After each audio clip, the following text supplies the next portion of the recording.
Let me show these suckers how to ball out here. Oh, man, let's get this together here. Oh, layup. Oh, shot. Oh, three. Oh, it's like Brick City out here. Mid-range. Oh, my goodness. I can't buy a bucket out here. I missed the whole damn basket. Oh, my goodness. What's going on, man? My game is looking trash. Oh, here we go. Black Power Media shirt. Now we cooking. Trees. I'm taking on three of y'all with these right here. Between the legs. Oh, my goodness. Behind the back. Layup. Oh, did he just do a reverse? He is in beast mode out here. I ain't got to look. It's falling. Oh, my goodness. This guy is going 3, 2, 1. Kobe. Nice. Black Power Media, baby. Nice. Empower yourself. Go get me some of that Black Power Media again. Right here, blackpowermedia.org. Yeah.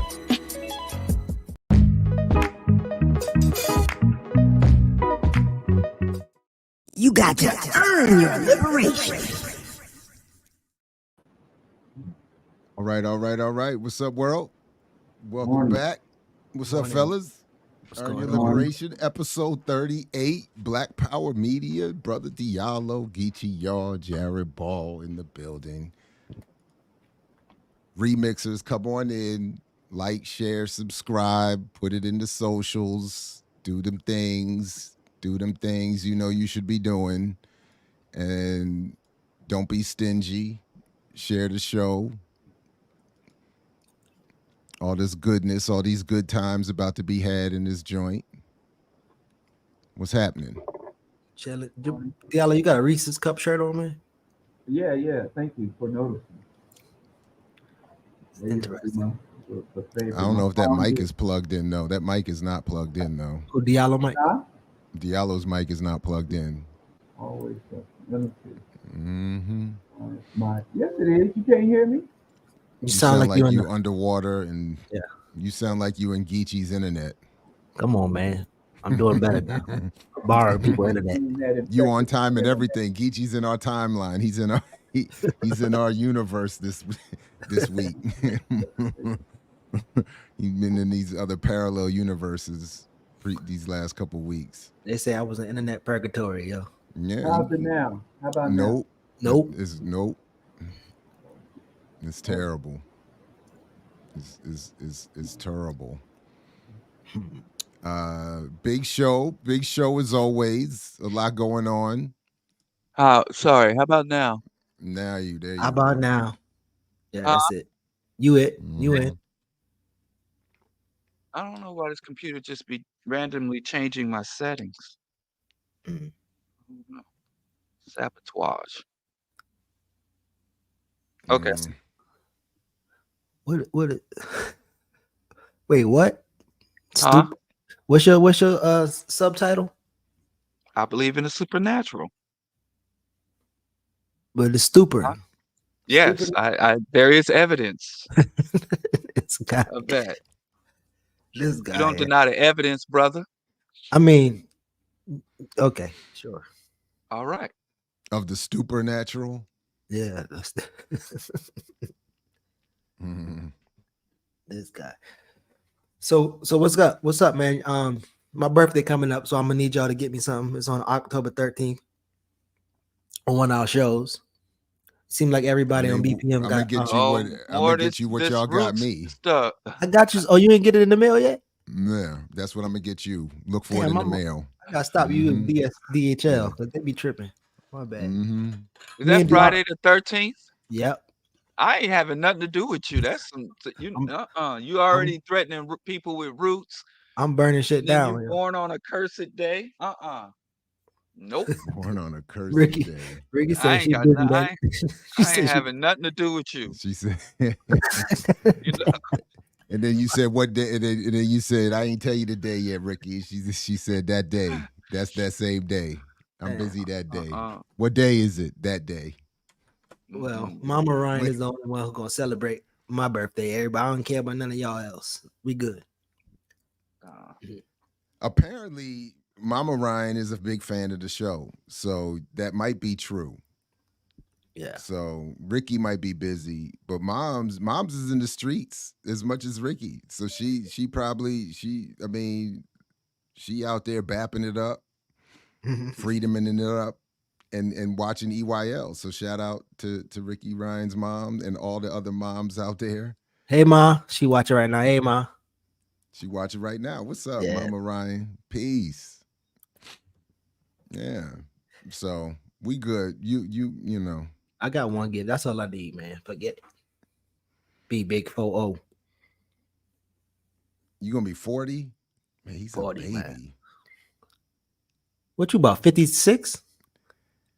I'm 52, so I'm the youngest of the founding crew, except for Diallo. Ear What Doctor. Diallo? Diallo, I don't know what Diallo is. I'm 40, 49. I'm still in my This- 40s. This guy. I still got 2-3 days left in my 40s. But Wait, really, you I'm really not ageless. 50 yet? You really No. not 50 yet? Wow. Alex, that's hurtful, but no. Wait, you Well, got no, October I only 30th? say that because I thought we were the same age. Now I feel worse. No, not yet. I'll Your, let your, you know birth, when I your get birthday in October too, Diallo? No. Ugh. Oh, you said a few days like you on some leave. You know, as you age, time progresses differently on Oh. a different plane, a different vibrational frequency. So let me Yeah. teach you some gullah slang. You know, Say, brother, but really aging, man, your cells, you know, as Dr. Sabi taught us, aging I'm gonna teach you some gullah. aging is not a natural process. No. I'm gonna teach you some gullah. You said you're gonna be 50? Y'all eat these mucus producing, these mucosogenic foods, and that causes you to age, brother. Really, we are immortal. Our cells, I watched atoms the do not whole age, and our bodies are made of atoms. Therefore, aging is a disease, an unnatural process that we can reverse. No, that's bars. Now that Anyway, part I thought was That's true. I thought the DNA sequencing folks are look they're trying to find the aging gene, and that theoretically Yes. that part is true, that they could pluck that out. Yes. And we would just Diallo, stay you a really certain gonna be 50? age. You coming to be Yes. 50? So you gotta when I get there. say I gonna be 50 directly. That's what you're supposed to say. I don't know what that means, brother. I'm gonna be 50 in soon. I'm gonna be 50 in a few days. Say I gonna be 50 directly. Say that. I'm gonna be No. 50 directly. No. You said a couple days. I think you're doing roots. You're doing roots, man. You He know, set like you up. I said, I and gonna be me as a 50 directly. supernatural brother, I don't deal with that. I only deal with the high science. The stupid. Anyway, what we got planned for the people today? Well, real quick, because I know Diallo had been inviting people these last couple weeks to challenge him. He'd been inviting the theists up on stage. Oh yeah. No, not to And- challenge me, but to convert me, to convert awaken you. me. Sorry, right. Thank you. Right. And I haven't seen anybody. I had to dip in and out here and there, but I didn't see anybody do it. But I did just hear from our boy F the Signifier, I think, is working on a piece on the history of the Africanity of Egypt, and was asking me and had me thinking about stuff I hadn't honestly looked at in a minute. So I did think if we had a second, I would raise that question with you all. And specifically the question is, because as I was sharing my 2 cents, I was reminded of the fact that my research is dated. So I feel like I got caught up with my generation's scholarship on the issue, but I haven't read anything probably in 20 years. So is anybody on this panel or in the audience aware, first of all, and this is the direct question, has anybody found research or has new research emerged in the last 20 years or so that has contradicted the work of Cheikh Anta Diop specifically on the Africanity of Kemet? And if anything else new, if you all were aware of any more recent or any updates on that argument. I did think I'd ask the panel that this morning, if that question makes sense. I thought that was all settled. I did too. I did meet a brother in Paris through last year through a brief exchange that I'm still hoping we can work out, because there needs help with translation, who was arguing that that all I got was that Diop needs to be updated, that there's some. And I was skeptical, but I have to admit I'm out of the loop. So, but I was like, all right, you gonna have to, I mean, somebody gonna have to, walk me through. But I was just curious. So that was it. I was just, I thought it was settled too. But between movies and others encouraging aliens, and I think, But that shit ain't new either, though. that's true. Correct. So But I mean, that ain't new either. the films are new, is what I meant. The new. That's what I really meant to say, is that the new, the newly the newly repeated or newly developed versions of those old arguments are I think getting a new audience. Maybe that's what I meant to say. But you're right. Yeah. I think there is some rather new because of I think it's not so much the history changing, but the contemporary society Mm. is changing. I also understand that with these reverberating because we know that the Islamic hordes that have colonized North Africa have this thing where they have a hostility to anything that is indigenously African, but they also have a desire to claim indigenous status or to Mhm. just erase the past, erase their impacts on that region of Africa. So Mhm. they want to claim it, and the other half they want to erase it. They're trying to claim and erase at the same time. So they have that dichotomy. And African people have this desire to and I have to say this, what I see a big part of Egyptology is less than African people simply wanting to understand um um the academic history understand the even the lineage of Africa's antiquity, but it's more validating ourselves to white people as people who are capable of civilization, and it's black people riding off the wave of white interest and white fascinate. We're following their fascination with Egypt more so than our own interest and curiosity. So there's always been because with Egyptology and early civilizations where we're trying to validate ourselves. Amos Wilson called that historical contributionism, where we have this fallacy that if we can demonstrate to our oppressors and our enemies that we had the capacity or we've made great contributions to humanity or we have the capacity to build civilization, then it would change their impression and their treatment of us today. And which is a pretty sad endeavor for many reasons, but that's historical contributionism. So I Well, kinda dipped out of the whole Egyptology thing because of that, the many psychological and emotional, attachments that I felt were kinda just had us in this spiral of maladaptive and historical contributionist thinking. so just a couple things real quick, because I know one of the things on our list to talk about today is adventures in filmmaking in Black history. And I was reminded that recently in seeing some other films that I saw a preview for a new major film about Napoleon, where even in the preview they show that the infamous scene, or appear to be showing the infamous claimed scenes of him blowing the nose off the Sphinx. So I think some of this is going to get recycled back up again. And the new Uh, Napoleon yeah, yeah. yeah.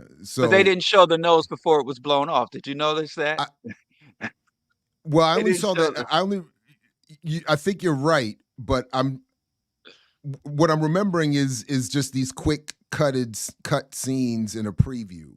So I'm not entirely sure what we're going to end up seeing and what we're not going to see. So I just made the mental note that here we go again, and there's going to be a lot of confusion emanating from that. So I wonder if that's what, and so I don't know. But so that was one thing. The other thing is I have always agreed with all the other disagreements with Asante's point that to African people in the diaspora, Kemet should have the same importance as Rome and Greece do to Europeans in terms of centering. And so I think we might disagree on that, because I do think not for the contributionism, and then but for an understanding of actual human history and the role Africans have played in it. But we can come back to that if you want. But the third thing is I was thinking of is what Halali Mazrui, the late great, with all the disagreements I had with him, but I did appreciate being able to take a class or two with him. The way he used to teach it in the distinction between Cheikh Anta Diop and Leopold Senghor and their beef was something I think along the lines of what you're saying, Diallo, that Senghor was arguing with negritude that African people should look to the safe confines of African culture and not look to be comparing themselves to what Western achievements and civilization have been. And Diop's point was Western standards don't need to be the standard, but we need to recognize that those standards were themselves also established by Africans. So in there, I think there is the value. I outside of the abuse of the history or some of what I think you're right in calling out, Diallo does take place. But I do think if we want to understand world history, I do think we have to have an appropriate understanding of the role of Kemet and its Africanity. I have no issue with understanding any era of history or any events in history or any um, role any group has played in history. But I do think that we make a lot of I do think we have a lot of false attributions to that.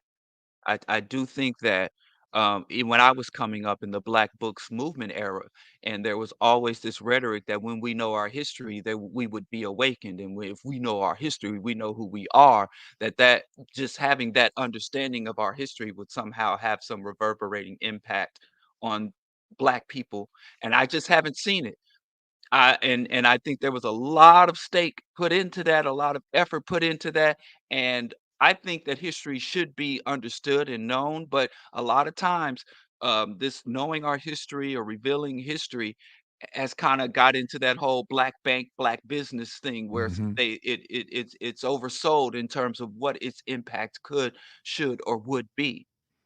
Yeah, So and that's always the problem, that a lot of the folks that we on this platform end up debating or disagreeing with, at least maybe not debating, but disagreeing with, they do take a little kernel of accuracy. They're pulling on a thread of reality. So I do think it is true that understanding history is key to creating revolutionaries, but in and of itself, that phrase doesn't do the work.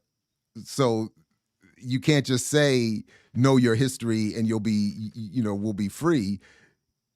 It's a component of political organization right, and struggle. And you're right. A lot of people, and I like the phrase the Black Bookstore movement, or if I heard that right, if I'm saying that Black right, Books movement. the Black Books Mhm. movement would just vaguely make that point, and then to your point, it allows for other people to step in and drag us all to the right or Right, worse. and right, and they was like, "Oh, knowledge of self, know thyself." I know my history. I know a lot of brothers who were just, especially from that era of the '90s, would just know history and be a reservoir of historical knowledge, and they believe just simply knowing that, being in the state of knowing this happened at this time, and these people did these specific things at these particular times in history was that I'm free now. I know my history. I know who I am with no material changes and no material impacts on their current reality. And to the point where I literally, especially in Brooklyn, New York, which was kind of like a mecca for that, Mm-hmm. um, people started dressing as our ancestors, greeting and using terminology from our ancestors. Literally, um, it'd be brothers on the 2 train headed to Flatbush, dressed like Bedouin herdsmen from the 3rd century. I don't mean to laugh, but I, why and can't and why? and so coming out of that. Why can't they? Oh man, Yeah, They yeah, financial you can literacy will dress, free you. but they would interpret that as them being free. Yeah. I know my history. I no longer dress like my oppressor. And therefore I'm free. Y'all still enslaved. You still got on the white But man's but you jeans still and, using the white man and the white language. man's sneakers. Well, they would say that because, well, I still need to communicate. But there was a strong push for black people to start learning indigenous languages. Yeah. There was a strong push, even back then, even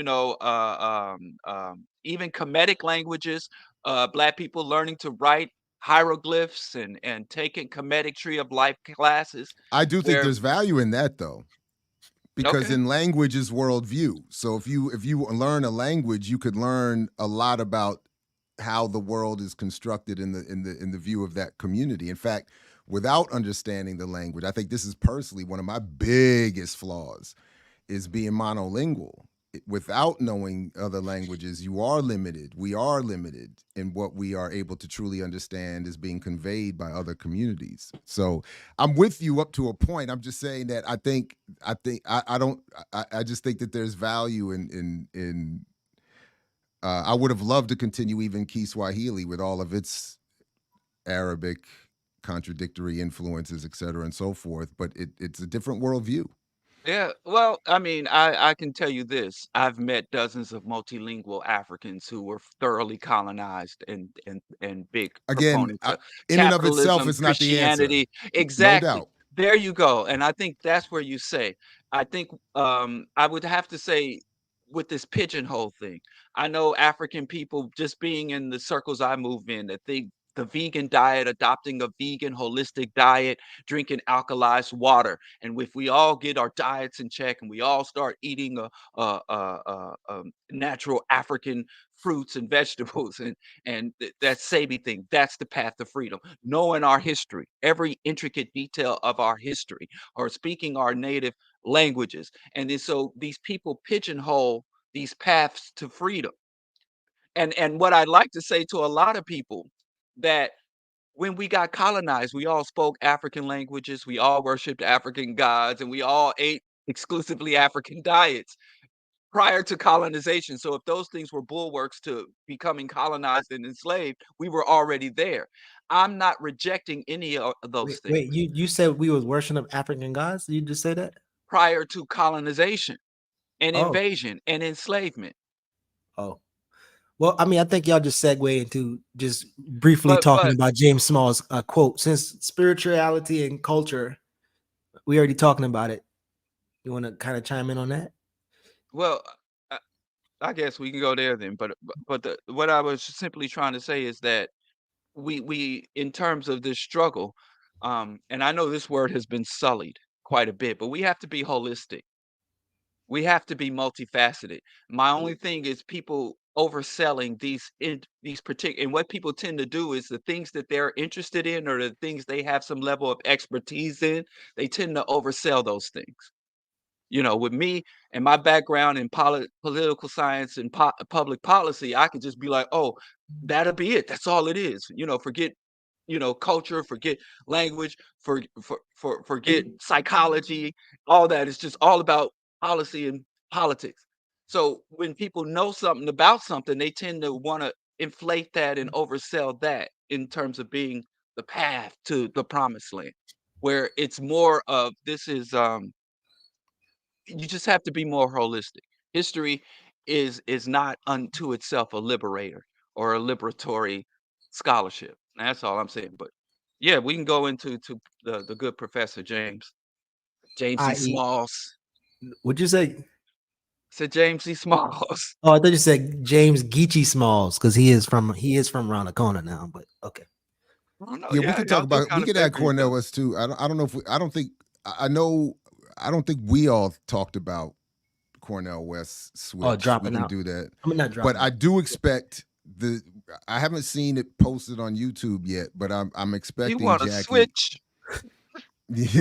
I'm expecting Jackie to have because remember Running she Green announced the Party. other day that she's going to be Running having a Jamu independent. on her show tonight, Oh, okay. and they're going to make a big announcement. I'm assuming it's in response to the announcement that just dropped last night about Cornel West switching out of the Green Party, and Ajamu and Jill Stein put Running out a Green statement. Party, he want to switch. So we can Now he's address running that. independent.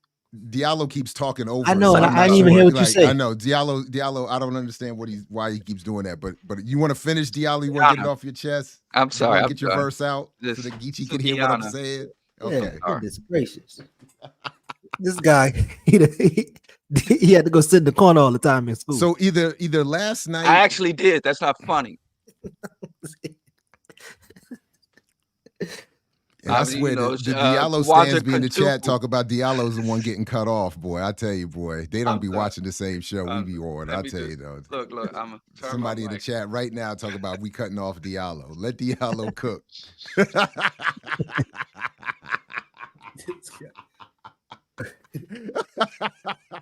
I can cook. This would it sound like you were saying right here, but I ain't. People still cook. So Dan still around. The state. I mean, I'll pull up the statement if you want, but the statement's pretty. The statement was funny. Not well, I found it funny, but Jill and Ajamu are saying, okay, Cornell's breaking out to do his own thing. We're going to build this real political movement.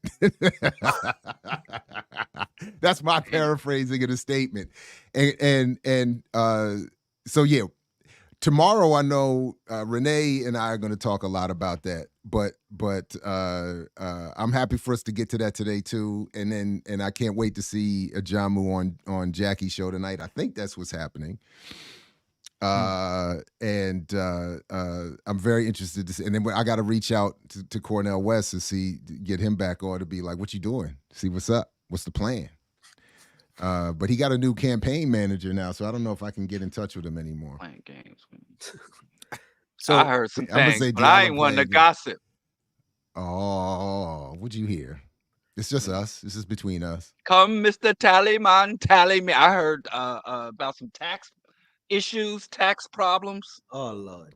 Oh, I heard that too. I did hear that too. And he wanted to start adopt this right-wing libertarian talk about taxation. But I ain't one to gossip. As he sipped his love tea. His love tea. Yeah, that's all I'm about. So, but to me, Jane, is love. I will say this. I have never read anything from Professor Small, so I don't know. I'm not familiar with his work. That's your problem.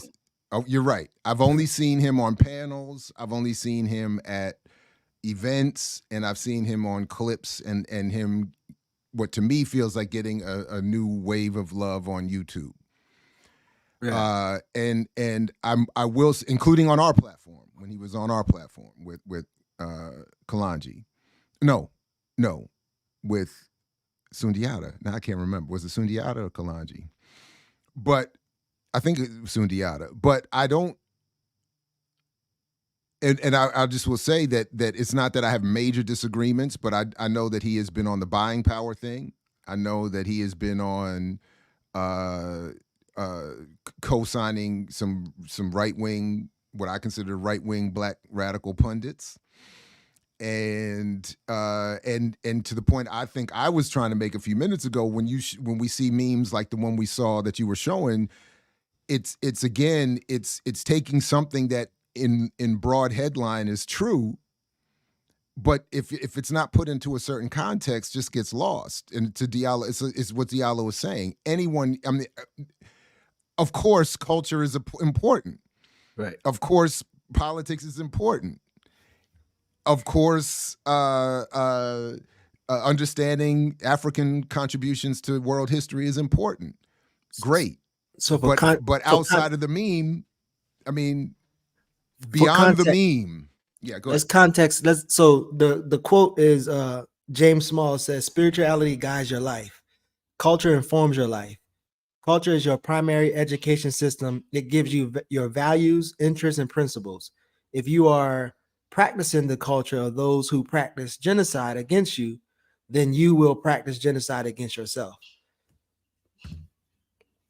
Which again, I think is relative, because it speaks to this point of like, we have a agreed upon curriculum in the African-centered Pan-African movement, which I'm not even sure that we do, or if we ever had it. like for instance, one will say that Amos did all the work. All we need to do is apply what Amos did with the Blueprint for Black Power. But again, I don't know if we can get people to have honest conversations about that book. And so I'm not sure that there's even a, which I know you talked about it before, and I think we should really do it. And I think all three of us would agree that the main chapters, policy formation, I think you had another chapter in Blueprint for Black Power, but it'd be dope if we go over that, because I think the most useful chapter is policy formation. Well, I have said that I think one of his weakest books was Blueprint for Black Power. And I think the reason why is because the book was published posthumously, and it was compiled and edited by Doing too people much. I believe made a sincere effort. But it is the way it was stitched together, and he was working on that book, and he hadn't finished that book for a reason. And even when he was on his lecture tours towards the end, where he would reference the book, and he would talk about how the book kept evolving and getting expanding and expanding. That's why it is a relatively, thick book, because I just think to really know Amos Wilson and his analysis beyond what other people kind of compiling his various thoughts, you got to go back to his, other books or his lectures also. Yeah. I think it's unfortunate that that book has been kind of his legacy, when it was kind of like our interpretation, when it's not really him. I don't know. I might be overstepping a bit here, What? but No, I think it's a good point. Yeah. Sorry, go ahead, Geechee. Go ahead. No, I'm saying I do agree. It's a good point. And then even the last one that they published, I think it was a couple years ago. I think it's Psychology of Self-Hatred, which again are lectures compiled, including the and Q&A edited, and right, edited. Yeah, without his oversight, right. yeah. So, but yeah, I agree. Go ahead, Jay. I just think I think it's disrespectful to people like Wilson and others to not grapple with their work and to not, even if necessary, principally critique it and try to build from it. It's clear to anyone who spent any time engaging Wilson's work that he was serious. He wanted to win. He cared about, he was not hustling. I don't get any grift in him. I read a lot of his work, studied his work, listened to endless amounts of his lectures over the years. And I don't get the grift in him.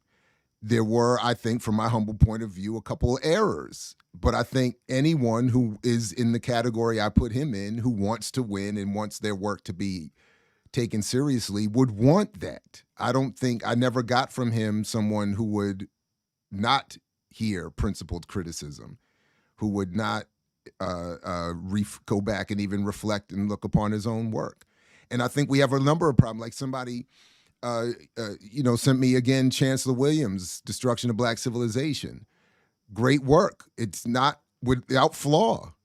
And I think when we're getting well, I know, but I mean, I'm just saying. But I think that if it doesn't do us or them any favors to go decades and decades and decades and not reread and check and study and build and try to chat. I mean, that I think is what any honest scholar, activist, whatever would want for them from their work.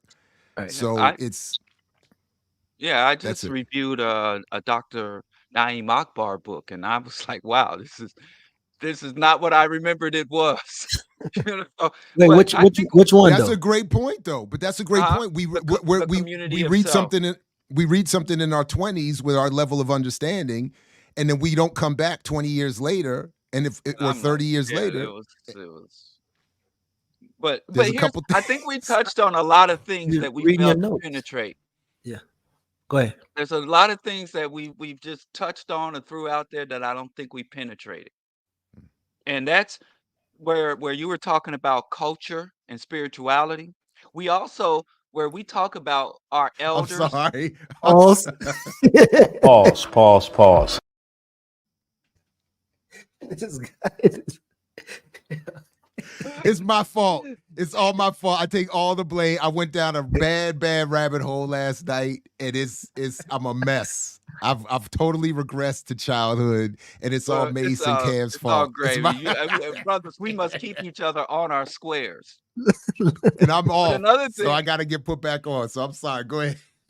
another thing we fail is the evolution and often devolution or regression of our scholars. Mm, That the people who maybe created some core understandings or core memories, they will change their positions or even contradict or divert from their positions, as you might say with Smalls and his engagement with ADOS and the right wing, or even Dick Gregory later in life, and many others.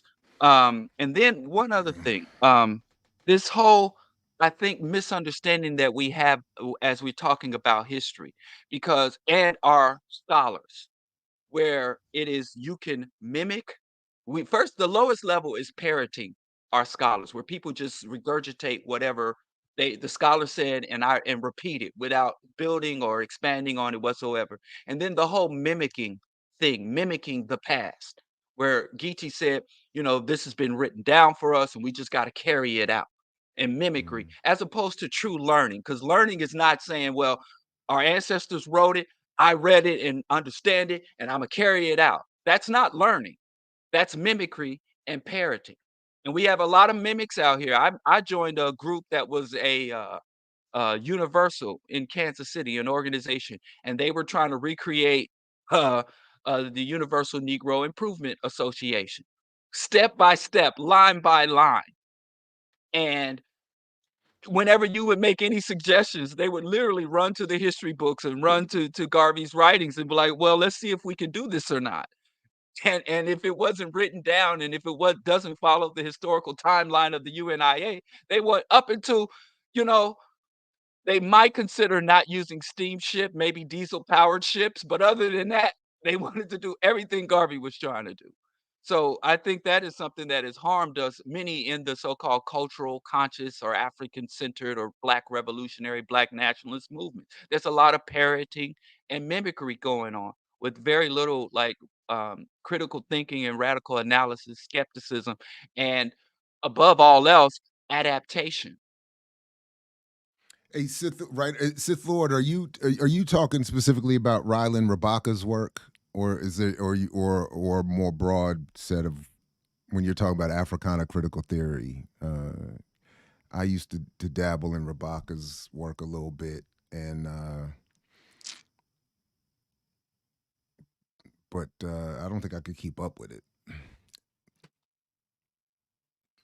Uh, that's it.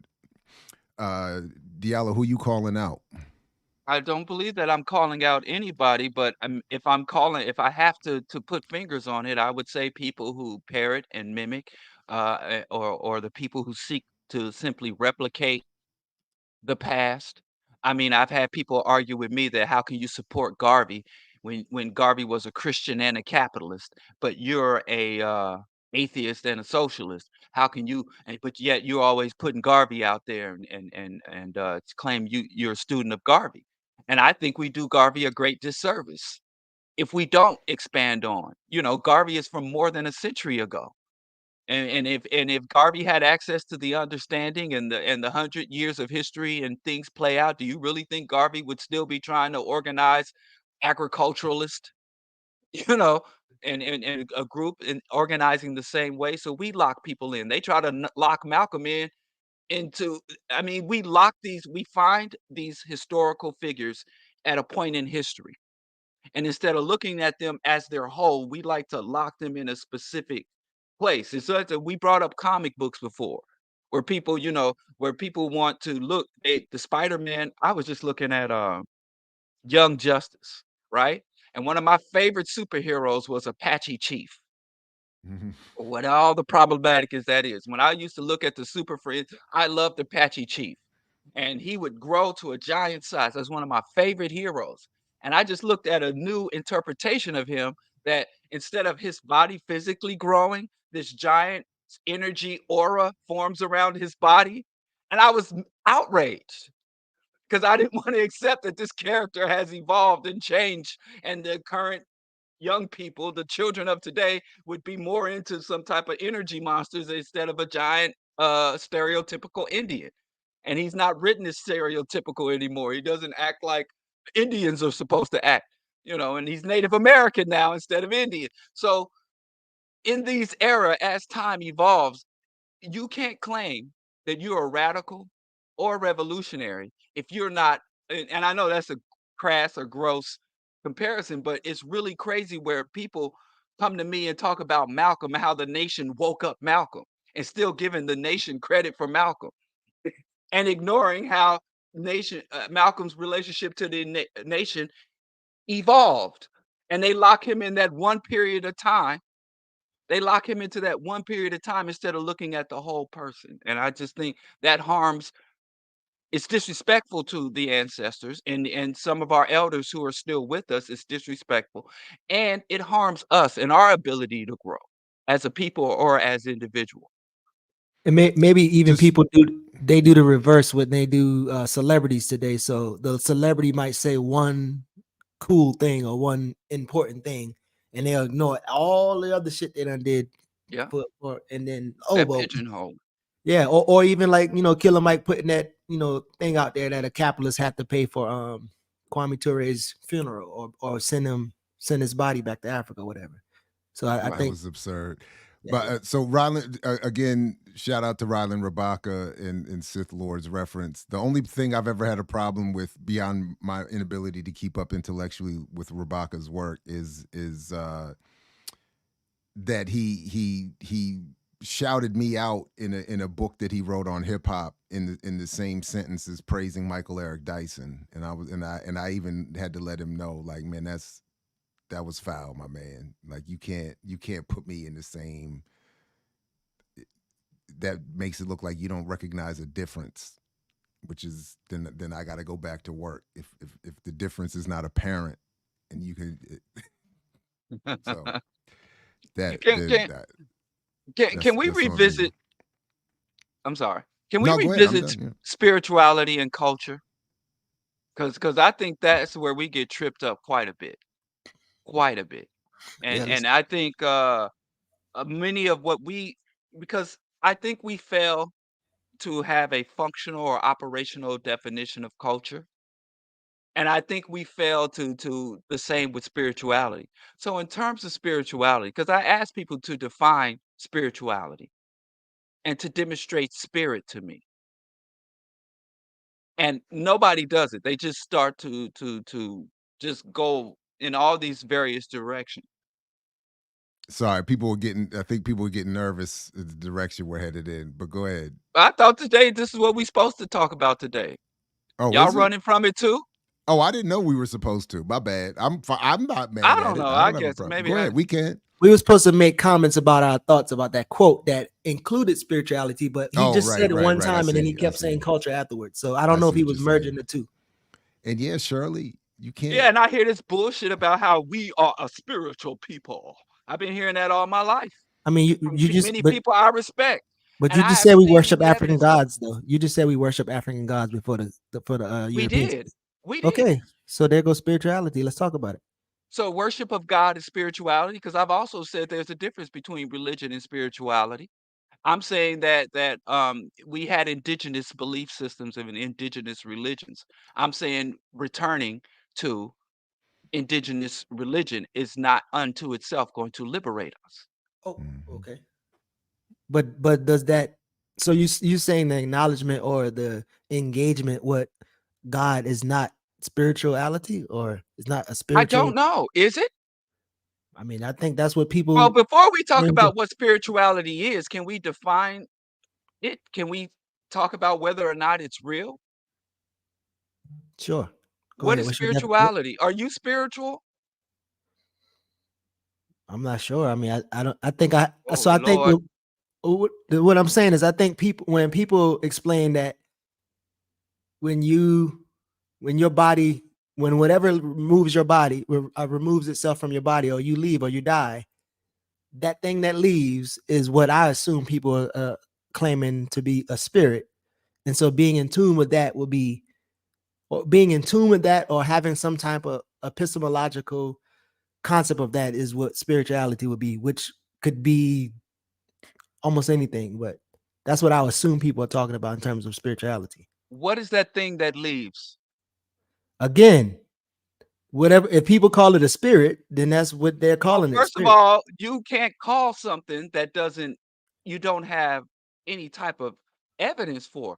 What is that thing? Now, You don't have evidence that like something, well, you don't have evidence that when you're gone, right? When you're dead, right? So if I drop dead right now, my body's still gonna be here, but life, as you call it, is not gonna be in the body anymore. when someone dies, when the bodily functions cease, far as I've known, and because of my decades, more than a decade working in healthcare, I've seen many people approaching death, expire, and I've interacted with many recently deceased bodies. And I haven't seen any evidence of something leaving their body. There used to be this rhetoric that when someone dies, they would so many like 8 grams of weight would leave the carcass. Like when there was a if you weighed a carcass just before they die and you weigh a carcass after they die, they would have lost, like they would literally weigh the soul. But I'm telling you Wait, who said that that? when a body I've it's never heard rhetoric, that. you can look it up. Yeah, Never it's heard. old rhetoric, Oh, okay. from Christianity, that old school religion.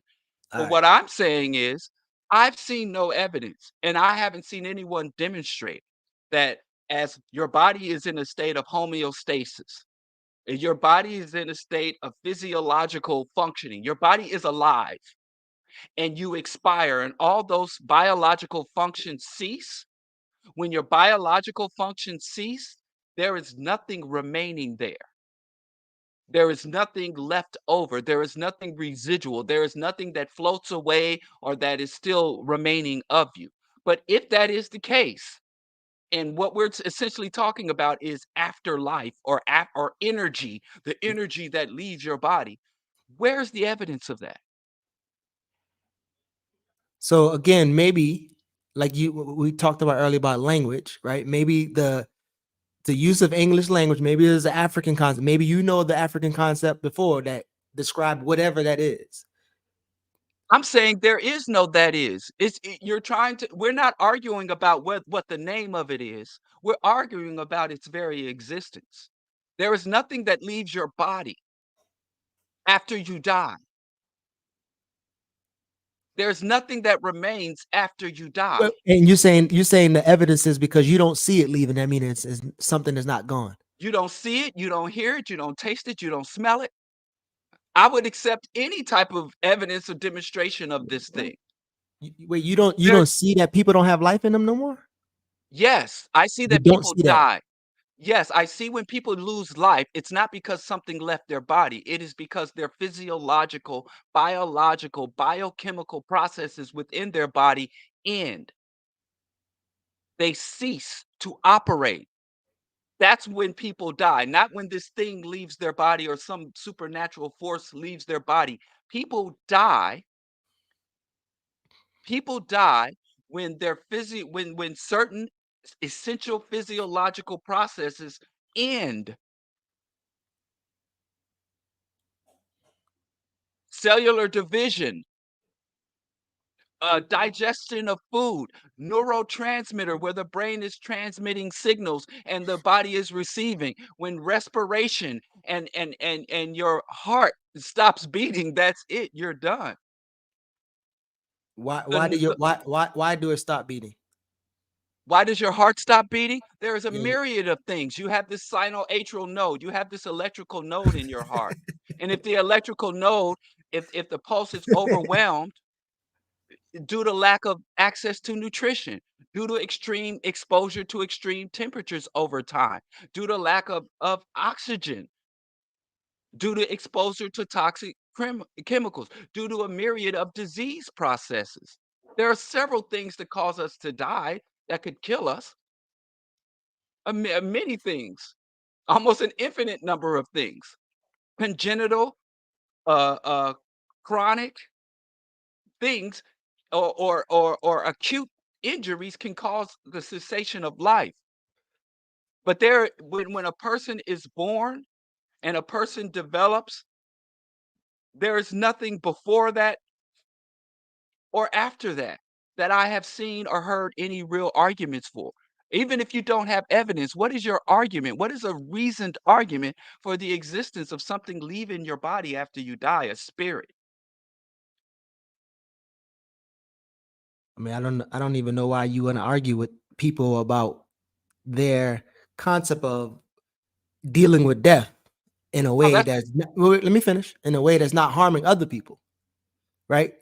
So yes. it would be interesting to have a circular or passionate argument around people's how they deal with death or how they process death or whatever the case may be. The reason I would argue with people about this particular delusion or this particular myth is because it does have serious impacts on individuals and collectives and African people in particular.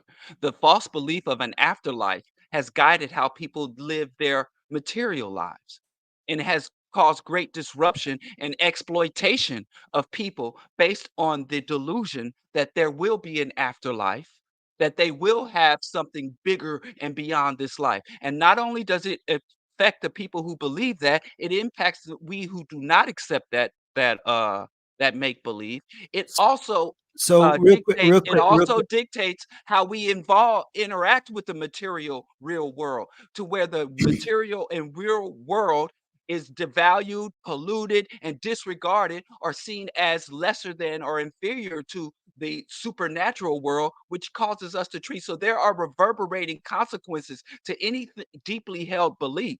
So beliefs, unless a person lives on an isolated island and interacts with no other people, their personal beliefs impact other people Yeah, but negatively or positively.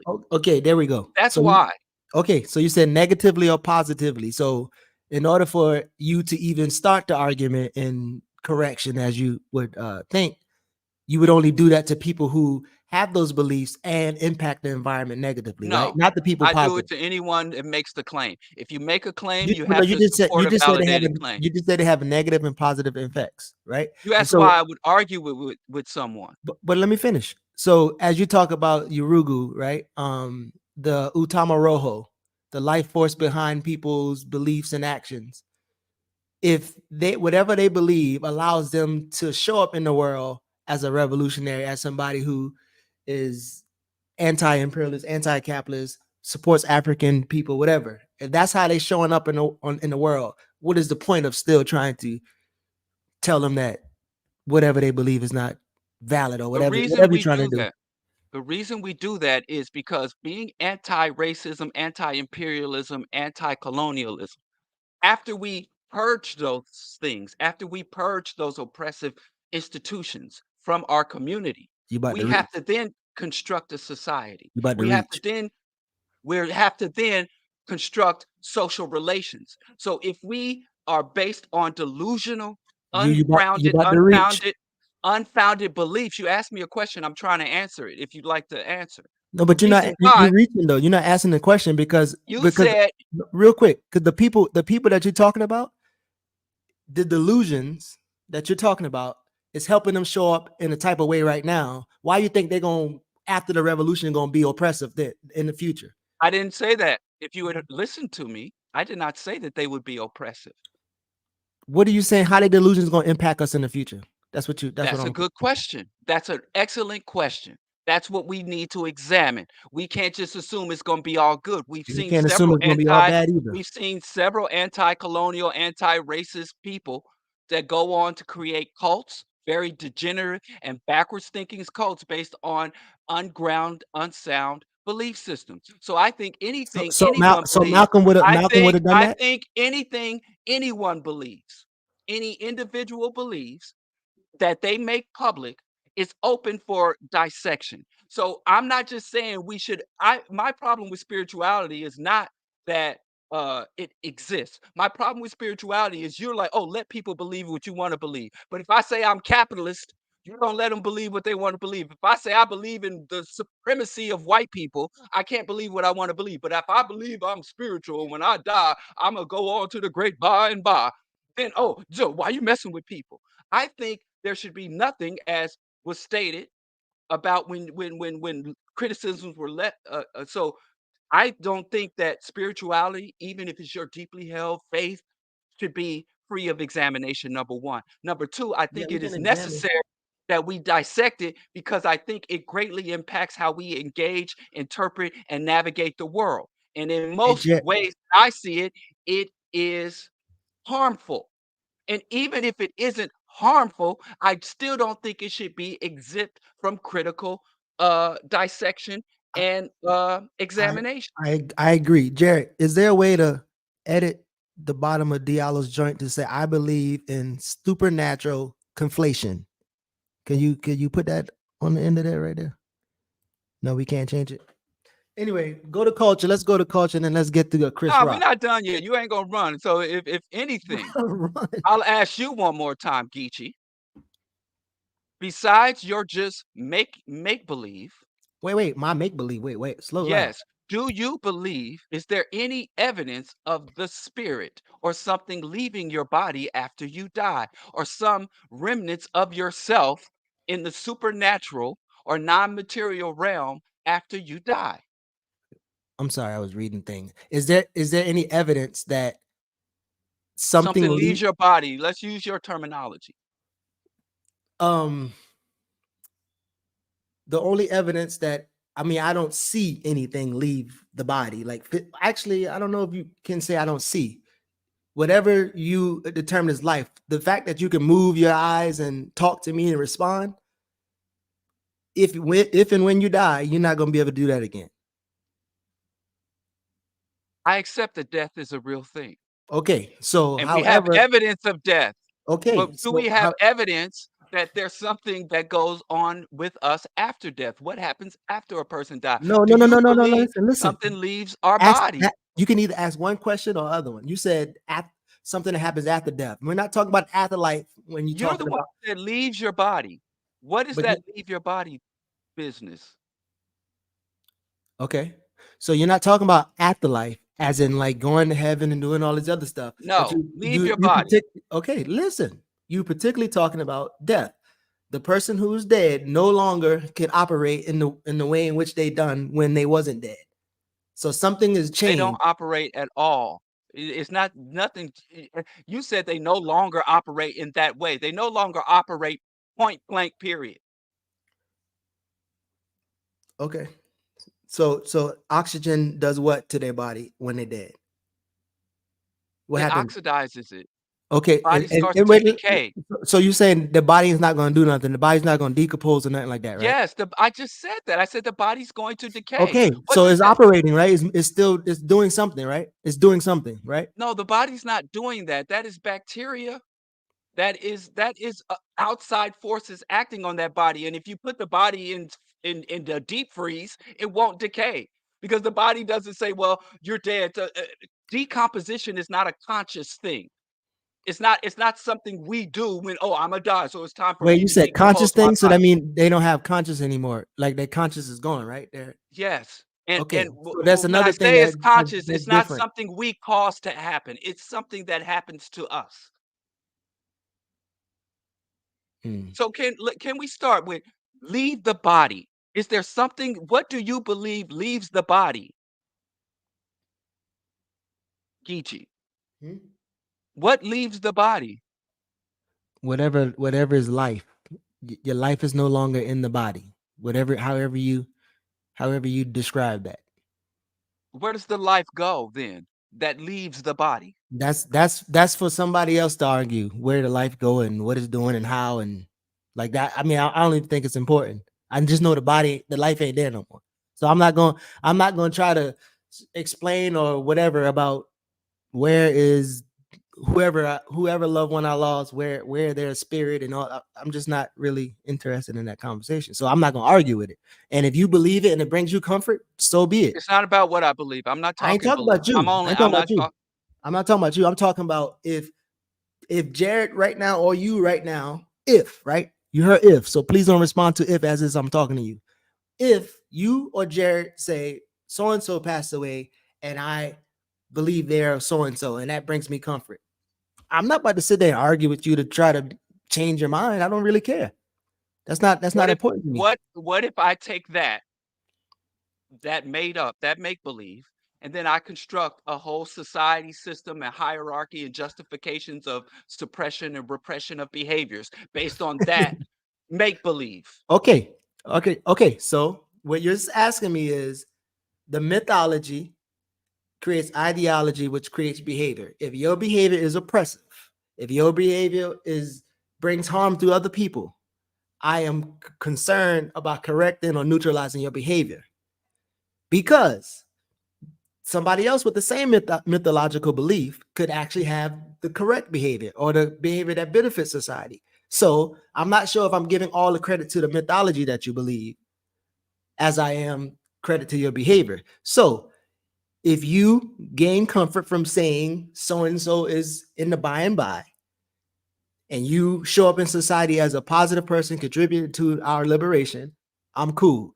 If you're not, if you're kind of counterinsurgent or whatever else, that's a problem. But again, I'm not sure if I'm going all the way back to your mythological beliefs and say that's why you're behaving this way, because evidence show that there's people who mythologically believe something show up positive or show up negative, right? Yes. But I'm glad that we agree that it is make believe and mythological. Yeah, I know. I mean, there's never a disagreement about mythology. I'm just saying, why the hell you going?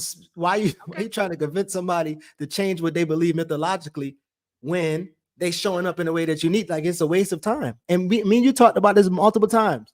If I'm a Christian and I come and we trying to grow some food, I'm not trying to convert you. You ain't trying to convert me or change my belief. We just trying to feed the people. That's all we got. We ain't got to spend 17 hours talking about something that you believe is a myth and something that this other person don't believe it's don't believe it's a myth. So, but this is something that I think gets sometimes conflated or lost when we start with, and this is sort of what I was thinking of when we start with these memed premises that we got from Professor Small. That is,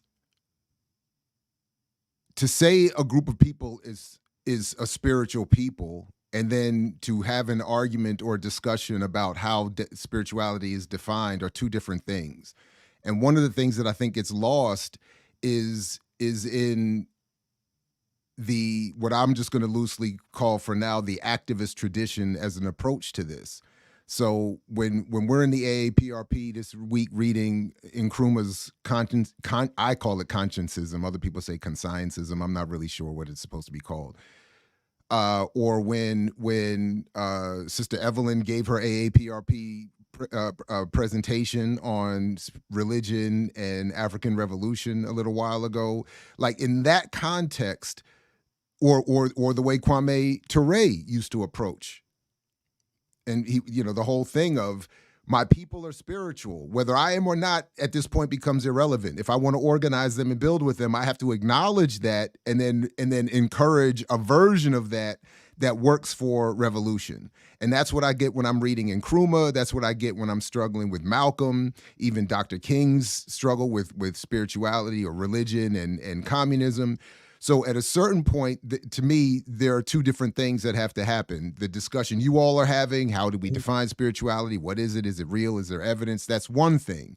But I do think, to me, what is more important, at least initially, is how do we engage people we know have certain beliefs that we don't have, that we may not have, but in a way that invites building and invites a radical revolutionary version of it. So my joke used to always be, if you're going to be a Jew, you have to at least be one. You got to at least be, at minimum, Howard Zinn, Noam Chomsky, or the brothers that funded John Brown. If you're going to be a Christian, you got to, have Nat Turner as your guide. And if you're going to be a Muslim, maybe Malcolm might be there. So, but in other words, I think that has to be part of it. So that, because otherwise, if we get,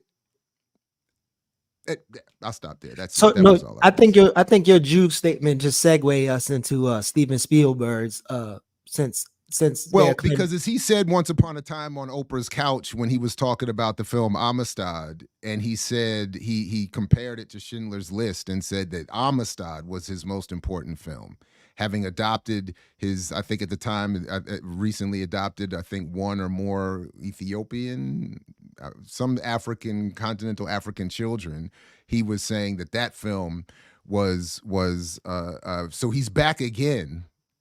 He's apparently wanting to continue that mission of producing Black history. So he's brought on Chris Rock, and they're going to tell us about the real Dr. King based on the Jonathan Eag book that Dr. Burroughs and I, primarily Dr. Burroughs, tore to pieces. So the show, I already put in the show description, which, by the way, good people, just a quick, maybe I'm naive here, but I seem to get wild amounts of requests directed to me asking for the link to something or another that has already been put in a show description or put as an end card on a video. Is it out of vogue for people to click the more link and read the show description? Am I asking too much? Am I expecting?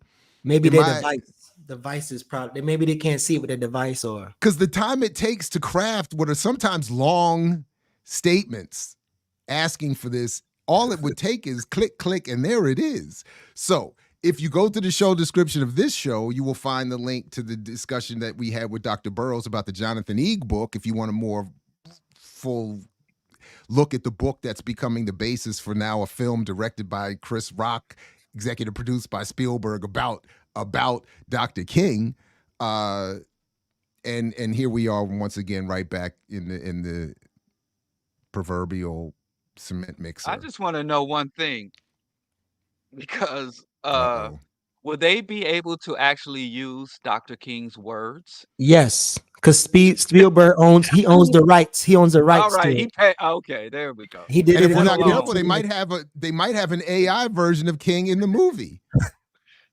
or a hologram.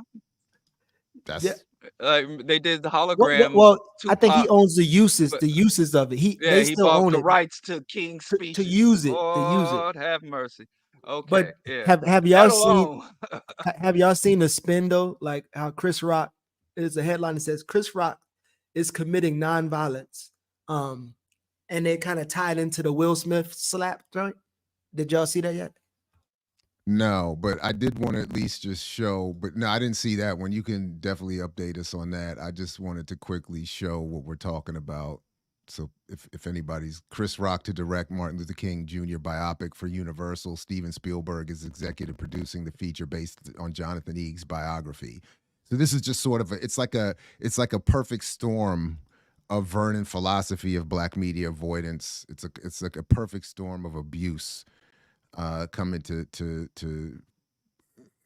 just continue to do more damage to what people think they know about Dr. King. It's I agree, Big Teal. This is violence. This is exactly how I take it. This is violence. This is wait, hostilities. What's this budget? Before we can call this out and denounce this movie, we got to know the budget. That's not in the story. Y'all don't learn. We Cully Mike Ikes. Before we can say anything, we I have gotta to know see. the budget. That's a Because if good they putting point. up 50, 60 millions for this movie, then how Good can point. we Thank you, criticize or Diallo. You're attack right. it? What's the You're budget? I gotta see. You're right. I'm going to withhold my position before I got to see the budget. I gotta see. That is a very good point, because if they come with a big budget, you're right. We got to quit. Shut up. Just hush You're right. your mouth. You're right. We should just quit. And feed our wives. If we got to feed our wives and kids, whatever that got to do. However that works. I gotta see. That's what Killer Mike should have said on that joint. He said, like, "Do you support Cop City?" I gotta see. I gotta see him. Yeah, got to see the budget. But did y'all see him talking all playing this mess and himself y'all in don't even know the Billions? budget. Yeah, I saw it. Yeah, I saw that joint. I didn't see Billions. He's literally playing himself, doing himself, shilling for that billionaire money. I mean, it was remarkable. And then he's in there talking about you gonna give money to Greenwood Bank. It's the same thing that Andy Young must have done when he went to JP Morgan and got that initial drop of whatever millions that they got. You want my endorsement, boss? So it was crazy. Yeah. So Spielberg and his wife have donated to the SAG writers and actors. So they have support the people. They have support workers. So even though Spielberg is a pro Bush and pro U.S. imperialism, he is now doing a film of a black man who's anti-imperialist. Who? Oh, look at that! You're right. I'm sorry, my bad. I didn't Yeah. mean to cut you off. Sorry. No, Go no, ahead. that was it. But so it's going to be interesting how, because I skimmed the book and I saw all the shit about Coretta was dating a Jewish white boy who pretty much funded a lot of shit, and then Martin King was continuously cheating on his wife. So I can imagine how the movie's Yeah, going. you didn't know that? Wait. We'll come back to this in a second, but I just want to clear this. You all didn't know the history of Doc. You didn't know he was assassinated because Coretta had a Jewish boyfriend and that King cheated on his dissertation and King had white girlfriend. You didn't know that that's what he got killed for? New to me. You Man. learn something You every didn't day. know that Stanley Levinson was the font of all of his Marxist genius and radicalism? I was King today had when I found it out. King was an empty vessel, just out there, just sleeping around, reading other people's speeches, taking other people's bullets. He was just I mean, you Hey, didn't man, know? hey, listen, did y'all see that PBS documentary on Marcus Garvey, Oh my God, no. where they said when he was a young child in Jamaica, he approached a white girl on the beach who Oh spurned his yeah. advances. So then he Oh got on a yeah, boat to America and started I Black know that was Revolution yes. because Oh, of this that's white girl's. I didn't see that, but I had read that in a book years Yeah, ago. yeah. That was the Yes. narrative that I he mean, was that's why I'm spurned. here. Yeah. A Snow white Bunny. a white girl's family said no, you can't be friends with him, and that was it. Yeah, that's why I'm here. Shoot, I was in a Kansas trailer park when I So was There is 5 no years black old, oppression though. and Wait a minute. I went. Yeah, there's no And I'm like, black oh, people are I'm not oppressed. Black just a white men man, are just rejected by white girls at an early age. and That's then the only rise up. problem.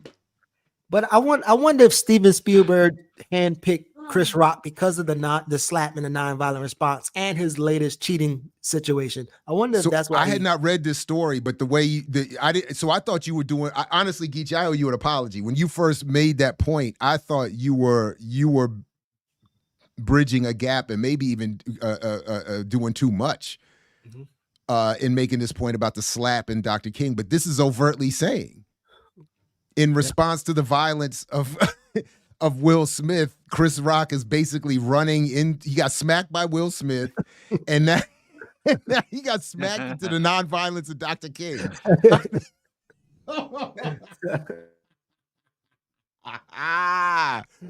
Yo, this is crazy. This is now I feel like Cameron. This is now you wild, son. That's wild. That's wild. This is where, wait a minute. Now, this is where Pause. this is where we need to bring pause in. This is where we pause on these politics, man. Anyway, sorry about that. So Pause so on these politics. I'm just not willing. I'm not going to watch it. Maybe unless we watch it and review it. But Oh, I'm I wanna watching it. it's going to be a lot I of ain't watching focus that on. shit. I ain't nobody. I'm Jared gonna watching sign up for every homework. second of it. I'm watching every second of They're it. gonna focus on the cheating and the slapping. Oh, I'm sorry, the nonviolence. Which is interesting because, like, Chris, what's that thing that Chris Rock was trying to say and everybody was sharing it, but he was saying a joke. It was something about black women. I don't even remember, but he went from what was it? Was it something about dark skinned women or attractiveness or something like that? Because he just did a movie about good hair, and then he did something on That stage. shit was whack. It It was was. Good whack. hair was but- whack. It was whack, but it was his idea of trying to celebrate black women. But then months later, he started say something that counter that. But I can't remember what it was. Yeah, let's celebrate black women by talking about how dumb black people are for spending money on other people's hair. Great job, Chris. Appreciate that. It was Thank whack. you. Yeah, it was Wiggity, really whack. wiggity, whack. Yeah. Whack. Yeah, I That think was whack. I'm Everything he did, he's whacked. It's just a whack individual. But he told involved in good everybody hair. the best thing he did was the most honest thing I think he did was a scene in Kevin Hart's Real House Husbands of Hollywood or whatever, Real Live Husbands of White Hollywood, which I folks did show, think was yeah. That white was folks famous. keep it real. He kept it a buck. He's like, I'm famous with white people. You just famous amongst black people. And it's ironic he was saying that to Kevin Hart. You know, Right. That's it's exact. I thought ironic exact. that he was saying that to Kevin Hart, who was also plugged into the white money pipeline. He But the was comic just standing behind them, it applied to. So he was just letting them know you're not here yet. I see you working on it, but you're not here so yet. Jared, do we got a skit coming up of you cat? Like what was you Oh, doing? but The casting of this is what it sounds like to the movie pitch. What was it? The skits you used to do. Oh, the black oh yeah, film I, pitch meeting. so yeah. because you and Todd did the book or went over the book, I saw something that says the book sketches out a courageous man who demanded peaceful protest in the segregationist South, all while grappling with his own issues and the federal government that haunted his every steps instead of treating him like the hero he is or the hero that history shows him to be. So in your idea, what's going to happen in this movie? If you had an opportunity to put out your prediction, your spiritual prophecy, what would it be? What's the movie going to No, look like? again, I would encourage people to watch that video because Burroughs really read the book more carefully than I did. I only looked over it a little bit, read a section or two, whatever, very little. I don't even remember. But in general, what was conveyed through Burroughs primarily, and what little I read, is the same thing that they always do. So we're going to get a version of King that is we're going to get the version of King that erases everything that would have been talking about the direct action part of the nonviolent direct action that he called for. We're not going to see any of the real critiques of capitalism, white supremacy, his increased. We're probably not going to even be encouraged to be reminded that he got killed defending unionizing laborers. We're not going to get any of the state's surveillance or interventions or the fact that they had been targeting him since even But before I've a dream. All of that. We're not going to get any. We're going to get to some are we version going that's to meant hear to. about the dream of little white boys and little white Yes. girls holding hands with little black boys and little black girls? I have a dream today. That's the king. I say all the time, the king they assassinated is not the king they resurrected. I don't I'm think not they're even going to be sure they'll do the They anti-war. still talk anti-war. today. Yeah, I I was don't going to think say. anti-war I don't neither. even I think think they're That's going not to do it. that. Well, I didn't say anti-war. I No, said I'm talking Pookie about black on the Wood fury. is. screen. Oh, Pookie I'm Wood is sorry. saying Y'all that on the read. comment. Take it easy. Take it easy. What? Pookie Wood was saying Vietnam? that. What? Yeah, no, we're not Vietnam? going to get I beyond promise you, there Vietnam. probably won't be any reference to the fact that the Vietnam War was happening. That's my spiritual prediction.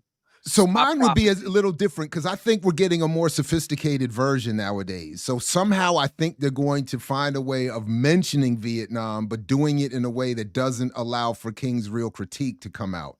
So I'm not sure how, but it's slicker now. They're getting. I do credit them for that. It's becoming more sophisticated than I think when I was a child, for sure. That it was just this blatant abuse of.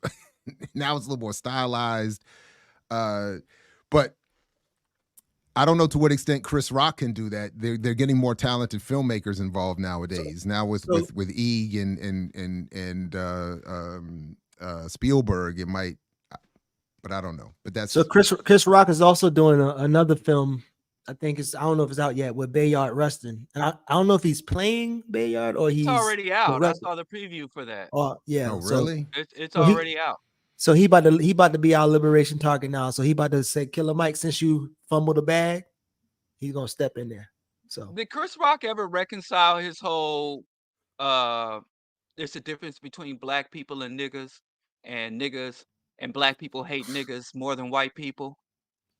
No, Did the he ever reconcile reconciliation was that? that's how he got put on. Did he ever he reconcile winning. the fact that he said that it's black people's fault that we get our ass beat by the police if we didn't smoke weed and talk loud, talk back, and he made a whole comedy sketch about why black people get their ass beat by the police? Oh wow. I mean, Chris Rock's just been disrespectful since the early '90s, and he's just been getting all these passes because, like he said, white folks think I'm funny, regardless of how black people carry anything I say or do. As long as the white folks are laughing, I'm good. That's pretty much been his position. But we should know that though. That whether Don't it's the forget, advertisement dollars or the spot on TV. I want Right. to add Well, that other and then we one. sit here. I just want to add to your list the one. Remember, he sat around with that round table where it was Jerry Seinfeld who was the only one that said, "I don't use the Holding us N down. word." Right. And And laughing at Seinfeld Louis looked like the C.K. radical in that. Yeah, he was like, and he Louis was like, I don't C.K. have a problem. Louis and Gervais, you all say it as much as you want. Enjoy yourselves. And Seinfeld was like, nah. Yeah. So I This is mean, not going to Chris age well. Rock He even knew being this. a minstrel and being a coon, Yeah. and it's kind of sad that our community that he would even resonate. Anything he does still resonates or is even relevant to the black community when he pretty much said, "I'm here to keep the white folks laughing." And black people, we're just, a byproduct or just an afterthought, if that. And he even said, like in the Chris Rock skit, I get white folks money and I go on white folks shows. This man is the very consummate. I think what was I think it was I can't remember the magazine where he was dressed as a clown on and he just looked. I mean, that was the most accurate depiction of him. I think it was Vanity Mm, magazine. mm. Yeah, I don't know about that. I think I missed that one. Yeah, yeah, there it is. I mean, just bottom. He had on basically looked like a old school minstrel You send it the with the link. white lips. You're not Oh yeah, I can sharing. send you the Let us cover. let us Just share. Yeah, just let us. Vanity Fair cover. I mean, just let me send you the link. That I think that's the most accurate depiction of Chris Rock or who he is. And I mean, one thing I could say about Chris Rock is he's never been dishonest about that from day one. Oh I mean, wow. we still feel like we love him for playing Pookie and New Jack. But Chris Rock has always been like, I want nothing to do with y'all niggas. I hate niggas, Golly. you know. And any what we suffer, the things we suffer is due to our own misbehavior. And he even stated one time that I understand I'm not the funniest comedian. I understand that I'm not the funniest comedian, but I show up on time, I have my lines rehearsed, and I do as I'm told. And a lot of these other comedians who may be funnier than me, black comedians, they don't know how to act. They don't do what they're told. And then remember, Kevin Hart carried that forward and was again like, oh, I show up on time. I do as I'm told. When you look at the white comedians and the most famous white Belushi or whoever the iconic white comedians, their whole persona is, yeah, I'm a wild man. I do whatever I want. And they still get movies, Blues Brothers, and all these iconic movies and roles. Where the black comedians is like, well, we do as we're told. We show up on time. We learn our rehearse. And I'm not saying don't be professional, but don't pretend like your professionalism is the reason why you're so much successful than other comedians who maybe talk back, who maybe don't get rubbed on the head and called a boy and giggle it off, or sit across from several other comedians using the hard N word while you can just grin and chuck. But then you don't get to be in So Adam Sandler movies though. exactly. So bottom line is Chris Rock, if you can say nothing good about him, you can't say he's been consistent for 30 more years across his career. His contempt for black people and his love and deep desire to please and therefore be rewarded financially for pleasing the white majority. Mm. You gonna defend that, Geechee? No, I actually found what I was talking about when he started talking about unconditional love. That little dumb comment, and then black men was circulating it all over the place. Oh, he, and then, but that's the clip right there. Now I remember. No, I'm not defending that clown. Only women, children, and dogs are loved unconditionally. Women, children, and dogs are loved unconditionally. A man is only loved under the condition that he provides something. Okay? I've never heard a woman in my life say, after he got laid off, we got so much closer. No. I once heard my grandmother say, a broke man is like a broke hand. Can't do nothing with it. What kind of gangster shit is that? That's right. Women, children, and dogs are loved unconditionally. A man is only loved under the condition that he provides something. That's right. Fellas, when you meet a new girl, what do your friends ask you? What she look like? Ladies, when you meet a new guy, what do your friends ask you? What does he do? What the fuck does that nigga do that can help you out? Can this motherfucker facilitate a dream or not?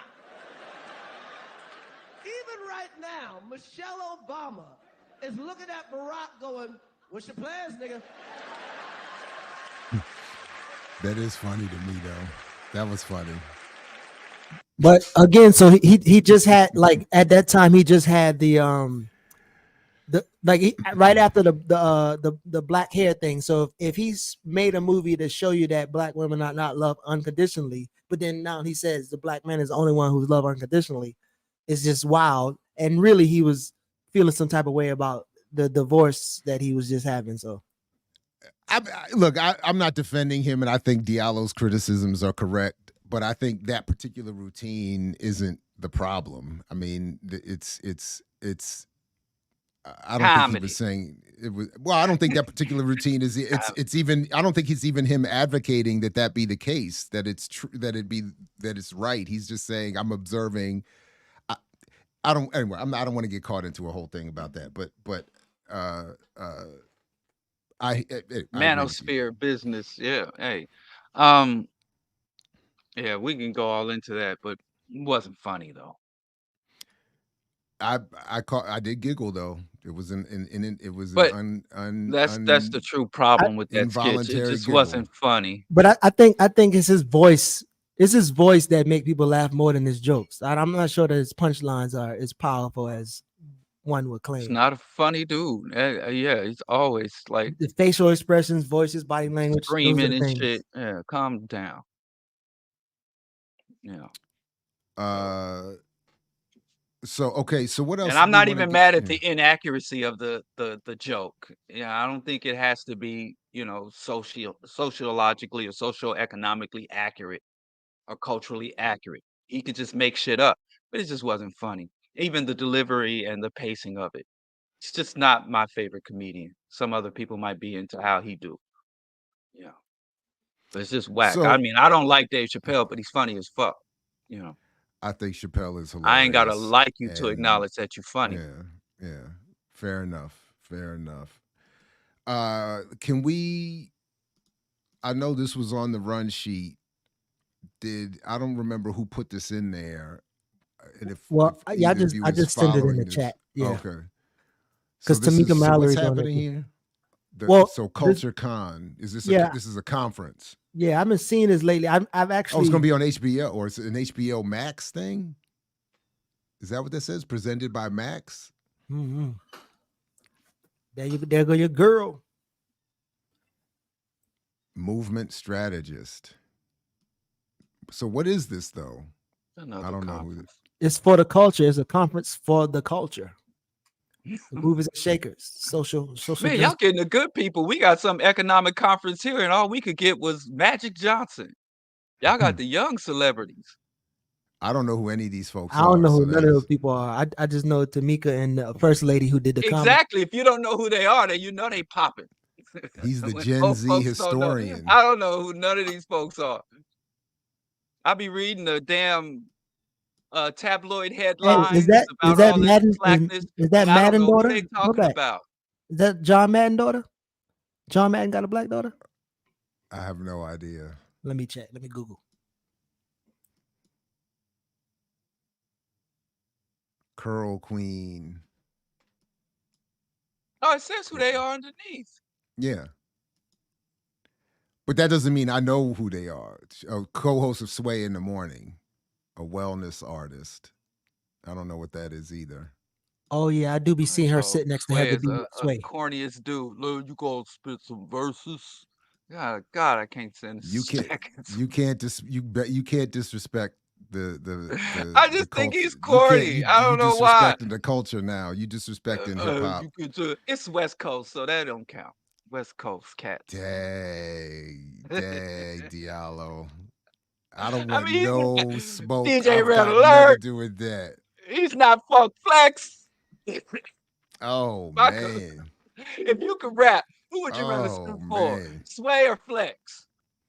Who gets more into it, Sway or Flex? It would be Flex. But Exactly. it Thank would you. be because I would ruin my own career if I was ever trying to have one by refusing to rhyme for Sway. I'd be like, nah. That's what I'm saying. That's all I'm saying. Y'all be mad at me for telling the hard truth, man. That's I would be I'm on my job. I just tell y'all what y'all don't want to. The The shit answer y'all is know no. but don't want to Sources acknowledge. confirm that is not John Madden's Okay. daughter. She's not related. But for real though, if Sway was like, Jared, I'm about to put you on. All you got to do is drop a 16 for me right here, and I will And then he just sits open there all the doors for sits you. there, that big smelly hat just sit there. You know, Flex gets all into it. Flex be hyping, yeah, that's us. Sound effects. Sway, Flex gets into it. You And know, I actually bumped and what into to Flex on a dance floor at a club in Miami one night, and he wasn't happy about it. But it is what it is. What you But doing some go-go dancing? nah, I was Flex. Right, back up, dude. Flex because Flex was dancing with a woman he was with, as was And I. you tried to cut in. Nah, I tried to cut in. Jared came with that this. voice. Hey, can I have this dance? Flex is like, yo. And Flex's date was like, no, he's dancing with me. Please, let me tell you something. You let hear me that? tell you something. Pause. You heard Flex, it. You ain't hear that punchline though. You ain't hear Diallo punchline just now. I heard the punchline. All That's I'm why. saying, y'all kidding? Let me tell you, Flex was Sway lucky. is corny. My attention That's was the point here. elsewhere. That is the Sway, point. That's where we agree. The point was Sway is corny. That's it. Flex is tall. He's a big dude. He's tall. I didn't realize that. I didn't realize that. Yeah, he's a tall dude. You know. Now listen. Yeah, that's what I'm talking about. You ain't got no hits like that. Ain't no Sway drops around here. When people freestyle on his show, he sits there like he's waiting for them to finish, and he's impatiently like, dude, well, get off the radio, get off the TV, man. You corny. So, but Jared, how did the in the book, going back to King, how did the book? Because I only saw a few things, but how did the book speak about the FBI and the CIA? Like, was it a Again, I didn't read it very closely, and I don't remember even what I read. But what the vibe was that it was that general vibe of the FBI's surveillance is not, if it's mentioned, it's not contextualized as being connected to fears of King's increasing tendencies towards anti-capitalism. So as is done even in a film, for instance, like Judas and the Black Messiah or something like that, that's the version of the FBI surveillance I think we'll get in this book. It'll be stripped of its context around defending capitalism and imperialism. It'll be reduced, like we saw in Judas, to the vagaries of one individual as opposed to the institution. It'll be just vaguely referenced at all. But they're certainly not going to point out, as has been uncovered over the years, the levels of surveillance from military intelligence, defense intelligence. It wasn't just the FBI. I mean, it was as was pointed out by the late John Judge, and I believe William Pepper and his work covers this. They had even receipts from shopping he had done earlier in the day. I think he bought a shirt earlier in the day, and they had the receipt. So I think I'm remembering that correctly. But the point is, he was under so much surveillance. Never mind the sniper teams that were up there. So this idea, which is even recounted in the King Center. You know, so I saw it myself. So, but they don't. But none of this is factored in with any meaning. Is the family fighting over that too? The stuff at the King Center, because they've been beefing, they've been suing each other and fighting over stuff. Intellectual. I'm not entirely sure. And I don't know the status of that. And I know there's been years of beef over rights and who gets to use what and what.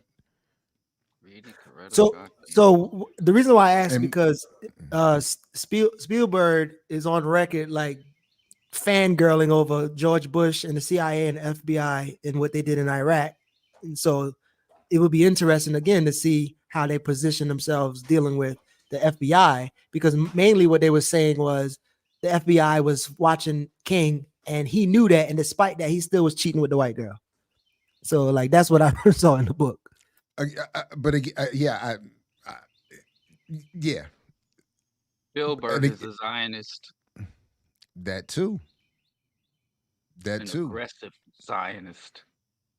So I don't know what, you know, by the way, you messed, you know, you and the crew. I haven't, do you know, I have not watched 1 second of the Rabbi Tovia Singer videos since you all condemned his Zionism. I have been enjoying his beef with Christians, and I can't even watch 1 second. I can't go back. So my algorithm's all messed up. He still pops up in my algorithm and I don't watch anymore. I do need to, please, Diallo and everyone, stop revealing the politics of these white folks, and I'm trying to get some media. Yeah, you know, I've lost some white folks that were near and dear to my heart too. You know, it ain't too many good white folks out there, so I know. It's difficult. I mean, it's really difficult. And when somebody tells me, that's why I literally sent a message to R.M. Brown saying, please don't go too far into the Sam Cedar world, because then I gotta leave. Like, can you, like, please? So please. A good white man is hard to find. Even Kamau had to wait 50 years for Chomsky to disappoint him. I can't go through that. I can't. Chomsky, yeah, so Michael Parenti. Go watch his old shit, his old lectures and shit. Yeah, I think Michael Parenti. No, we got into who was on here arguing that Chomsky's better than Parenti. Like there was a whole no, that was Kamau. All I'm saying is we got one. Let's just... that was Kamau. Kamau was saying that food stuff. And, we got one. And again, I will put I'll put Avi above her dad. Easy, anytime. You put who? Avi Chomsky. I'll put her above her dad and the other sister. They're way more. Well, I don't know. She started defending Naomi Klein when over Michael Moore, criticizing my boy Michael Moore. I was like, I don't know. Hey, I think Michael Moore has held it down, right? Who? Michael Moore. Last book I read from him was Stupid White Men, and that was. Wait, you said Michael Moore? Yeah. What he done did. I hope. Please don't tell me. Moore alone. Leave him alone. I don't know. Like I said, a good white man is hard to find. So when you find one, hold him tight. We got a ma in there. What Michael Moore done like did. I said, man, I lost Gary Jensen. That hurt me. But anyway, I understand. Speaking of Erica, she said we didn't touch on culture. What he said about culture with James, Dr. Smalls. Which part? What did he say? Which part we are going? You maybe go back to the cult, the culture. Go back to the statement. All right, hold on. Where Smalls. I got it. Nope, that's not. Let's see. Here we go.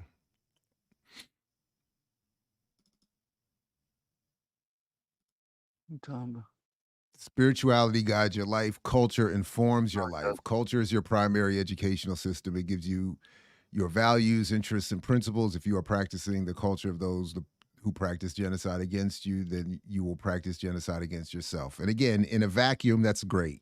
That's great. I don't have, but so again, this is whether it's Marimba Ani, whether it's Ngugi wa Thiong'o, whether it's any number, whether it's Cabral, a lot of people have talked about the importance of culture and the value of a worldview. And yes, if your worldview is shaped, that's why in propaganda they call it worldview warfare, information warfare. Yes, so if you can shape if you can define phenomena and have it act in a desired manner, then you win. So sure. I think we have some problems with cultures too. I think Is it culture defined in that way? What does a culture con mean ultimately? I'm sorry, go ahead, Diallo. No, I'm not. I think again, I think we get confused because a lot of times we confuse um we confuse culture with tradition or traditional practices. I think we confuse whether or not people should serve the culture or the culture should serve the people. I think we also don't understand and I'm going to use the word the biological aspect of culture in terms of how culture can age, how culture can contract and expand, and can act like or behave much like a living organisms, where the culture is the body and the human beings are the cells, and that body can be healthy and well functioning, or that body can be diseased or pathological, and within a culture you can have cancer or tumors within that culture that arise from in that culture or from external contaminations. So when you look at culture as a body, um, and also people acting as though it's sacred, that culture is sacred, and to question or violate or even deviate from the culture unto itself without any further examination is inappropriate, it's wrong, it should be condemned. So I do think we throw the word culture because I do think that culture is very important, but I think culture is something that the people need to consciously construct and consciously cultivate. Because the purpose of it is what? The purpose of it is what? Purpose of the culture is to sustain Oh, the right. people who dwell within that culture. I look at the social culture much like I look at a culture of the petri dish. And when you want to grow something or or preserve something, you create a culture within and you put all the necessary things that in there that are to feed it, and you try to create a habitat or an atmosphere that preserve the people within it. And a lot of times culture with us, we are instead of our culture serving us, we're caught up in serving and representing our culture and don't even question whether or not that particular component of culture or the culture overall is even worthy of our adherence or truly serving and preserving or sustaining us or allowing us to grow, because that's what is called in a petri dish. When you culture something, you try to create an environment that allows it to grow and expand and sustain itself. Kamau in here. Kamau has infested the chat. Yeah, So he just Kamal in the chat so up. what do you all think of this? I went and dug up, admittedly, my old work here. What do you all think of this here? Culture, or the ways in which people understand, interpret, and react to their environment, must be manipulated. Therefore, cultural expression. Let's see, where was I? Culture is understood to describe the set of control mechanisms, plans, recipes, rules, instructions for the governing of behavior, or a process which gives people general design for living patterns for interpreting their reality, or spiritual eyeglasses through which people come to view themselves in the universe. What do you think of those summary? When you say a set of control mechanisms, is that like describing power, having power to be in control, as opposed to Well, like no, I dog? think I think in that sense, and I'm going to pull up who I was referencing there, but I think it's meant to suggest it's Clifford Geertz, the anthropologist. So not control in the sense of power over someone, but the mechanisms that control how we end up Yeah. interacting with the world. So if they can be controlled and manipulated. But I think in that sense, Geertz was talking specifically about what informs us. Maybe another way of uh, uh, defining it. But I've always Yeah, liked I that think set that that's a range. Yeah. good assessment that you just recounted. I do really think that is a good assessment. I think we have to demystify culture, and I don't Hmm. think culture should be sacred. I think that should be our culture should be like our politics and our ideology is something we deliberately construct and we deliberately maintain some type of conscious direction, consciously directing our culture to get us to where we want to go. And I think we need to mainly understand that culture is here to serve us. We're not here to serve the culture. That's why we need. The culture's top thought leader. It's an evolution. He means the cult, not So, culture. so would y'all say that? So, oh yeah, the idea of African center, right? Center in the collective of African people. So culture, just like African centeredness, needs to evolve with time. So what might have been African centered back then in Egypt, or about culture in Egypt, if it's not functioning or producing what we need, should be in the ash can. What do John Henry Clark? Ashtray Ash or ash? can of The history. ash can Ash of can history. of history. Yeah, yeah. So would you agree with that? Yeah, I definitely would agree with that. I think anything that we will define as being within our culture, or we would adopt into our culture, or we would purge from our culture, should be measured about how it serves the interest and advances the interest of African people. I think that's just you know should be a core component. Also, And it's oh, my bad. Go ahead. Finish. No, and I often hear people really use this concept of culture or African centered, where we have these fallacies where people talk about, oh, that's white science or that's white culture, and things that they are exposed to, either that they oppose or that they misunderstand. And I think we throw the word um, around way too loosely, being that it is such a prominent concept of culture and the culture, doing it for the culture, and nobody defines what they define what they do or don't do for the culture, but nobody really clearly, number one, defines the culture, and they don't define what the purpose or the point of the culture is. I mean, that's a good point. I mean, not anymore. I guess I think John Henry Clark and them did it really well about the purpose and the use of culture, but now it's more so of. I mean, I don't know if the black excellence and the black girl magic and all those counterinsurgent phrases seem to redefine what culture is. So No, those are. Now, I mean, but go ahead. Go ahead.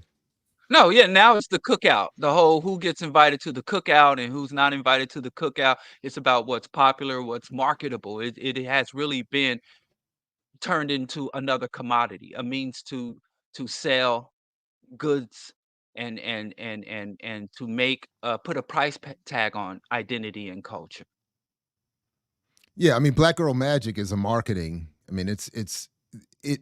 So the reason why I think it is important to engage discussions of culture and worldview is because it's one. I think it is, as I do tend to believe that it's born of the material conditions. I am influenced by that wing of thought on that question.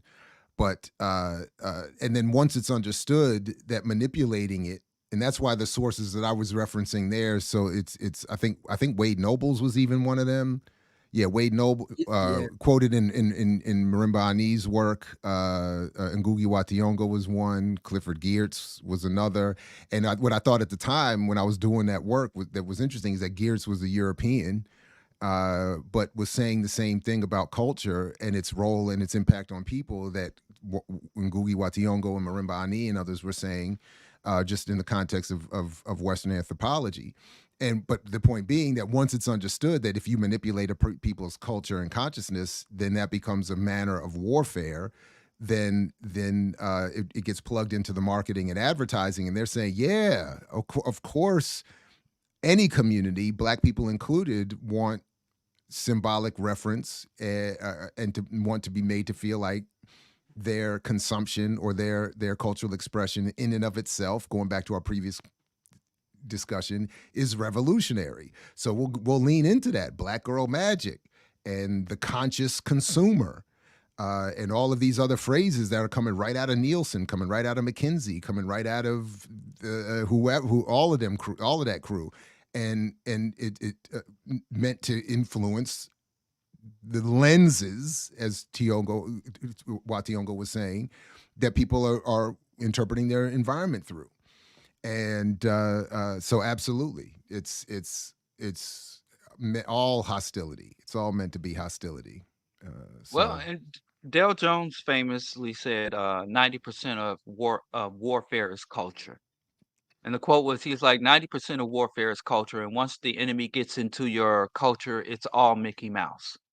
mhm. So, one thing about culture is in terms of is integrity, in terms of what makes a cell as a component of life is that it's able to control. It's permeable, but it has specific mechanisms to control what comes into and what exits. And you don't really have a culture if you're not able to control what comes in or out of your space, your identity, your land.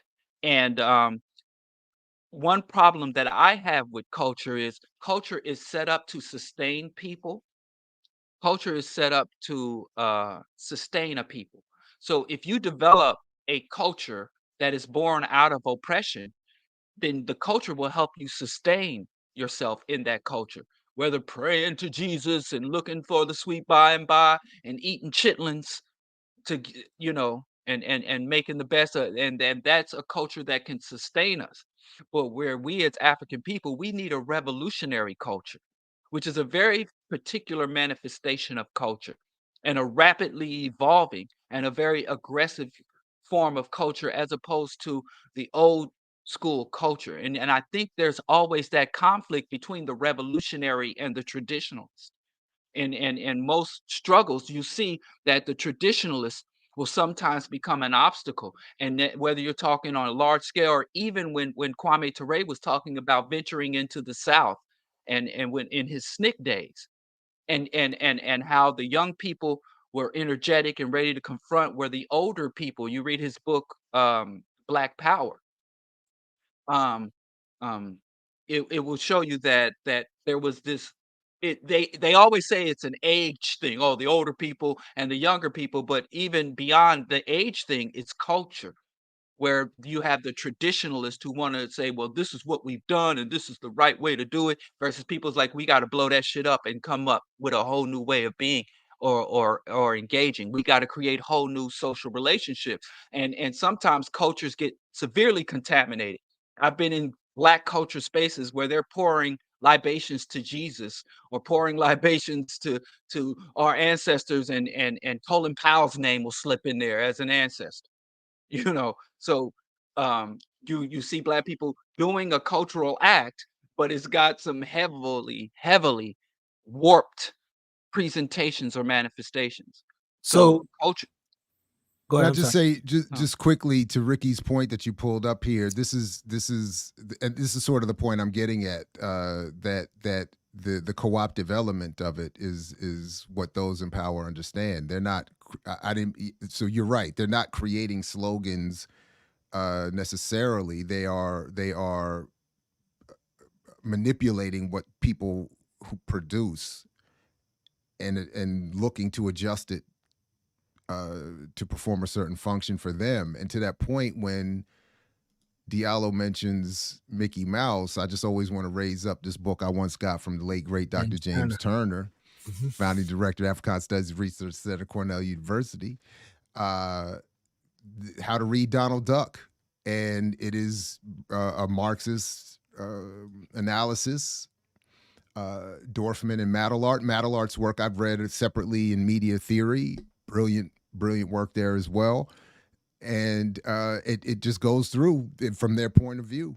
It's the capitalist point of view. It's understood. And to Emma's question about class, it's understood that this is in part how you impart a class consciousness onto a colonized people. Right. You start with imagery and cartoons at a very early age, and the book talks about you when you take human beings out of it and have it depicted in as animals, and even beyond a cartoon, it just takes on a whole new level of carrying messages into the consciousness of young children, preparing them to be more easily manipulated into a capitalist and colonial construct later on. I mean, it's so yeah. So I wonder in the reverse, as we was talking earlier, if I'm considering doing some research on the difference between liberation theology in Central and South America versus the US. And then so what I'm studying now, there's this, it sent me to a book called A Silent Revolution. And so I'm curious, and I think Jared, you just kind of alluded to it, but what do y'all think it will take, or what are some ways for us to actually shift the culture, as Diallo was saying, shift the culture into a revolutionary culture? Like what, I think you mentioned something about children and youth, whatever, but what are some ways you think we could do that or we should do that? I don't know how I can't be very specific because I don't know, but it's not going to happen without.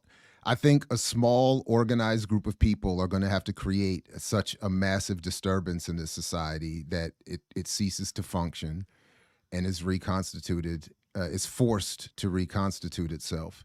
There is not going to be some quiet, silent development of a revolutionary culture that outdoes what the empire is able to construct and impose. It's just not going to happen. We're not going to get to some mass level of consciousness where everybody's now ready to move. It's not going to happen.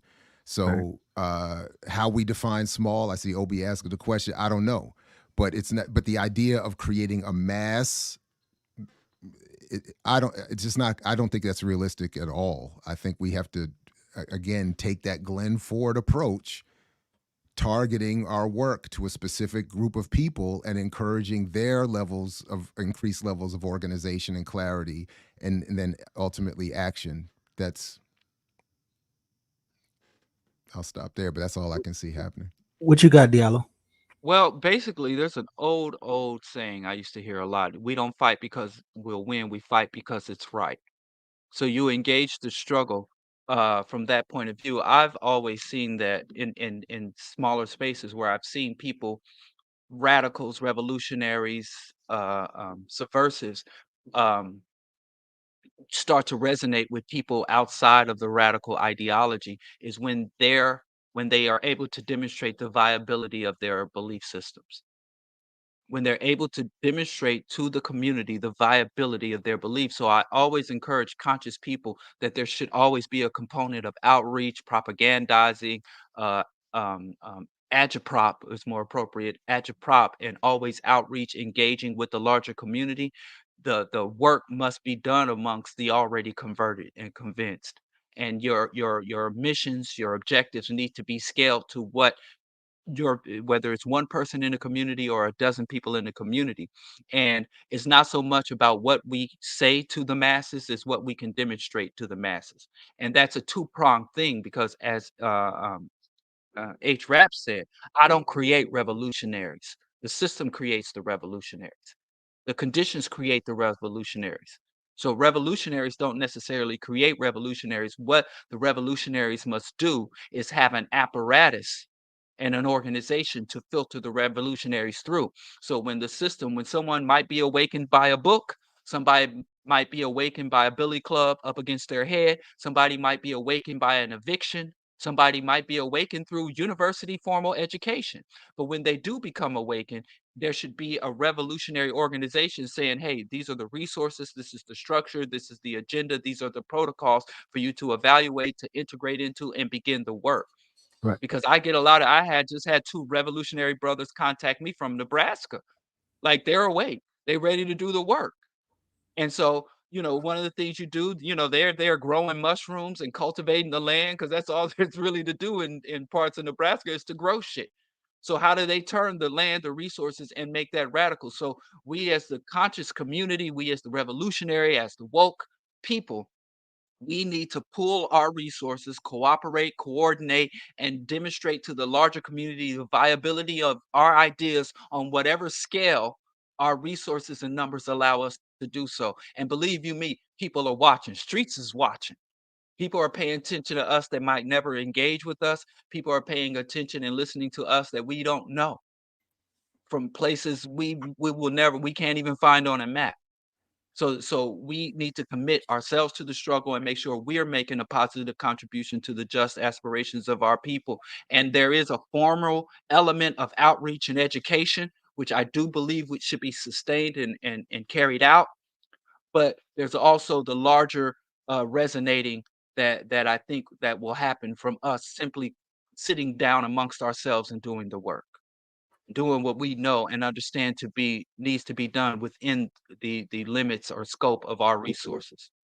So I think of, I don't know, last week talking about, I don't know if y'all remember that it was a picture of a sister with a gun, a large gun, and 3 boys and 1 baby boy. And on the meme, it was like, kill my son and watch me air this bitch out.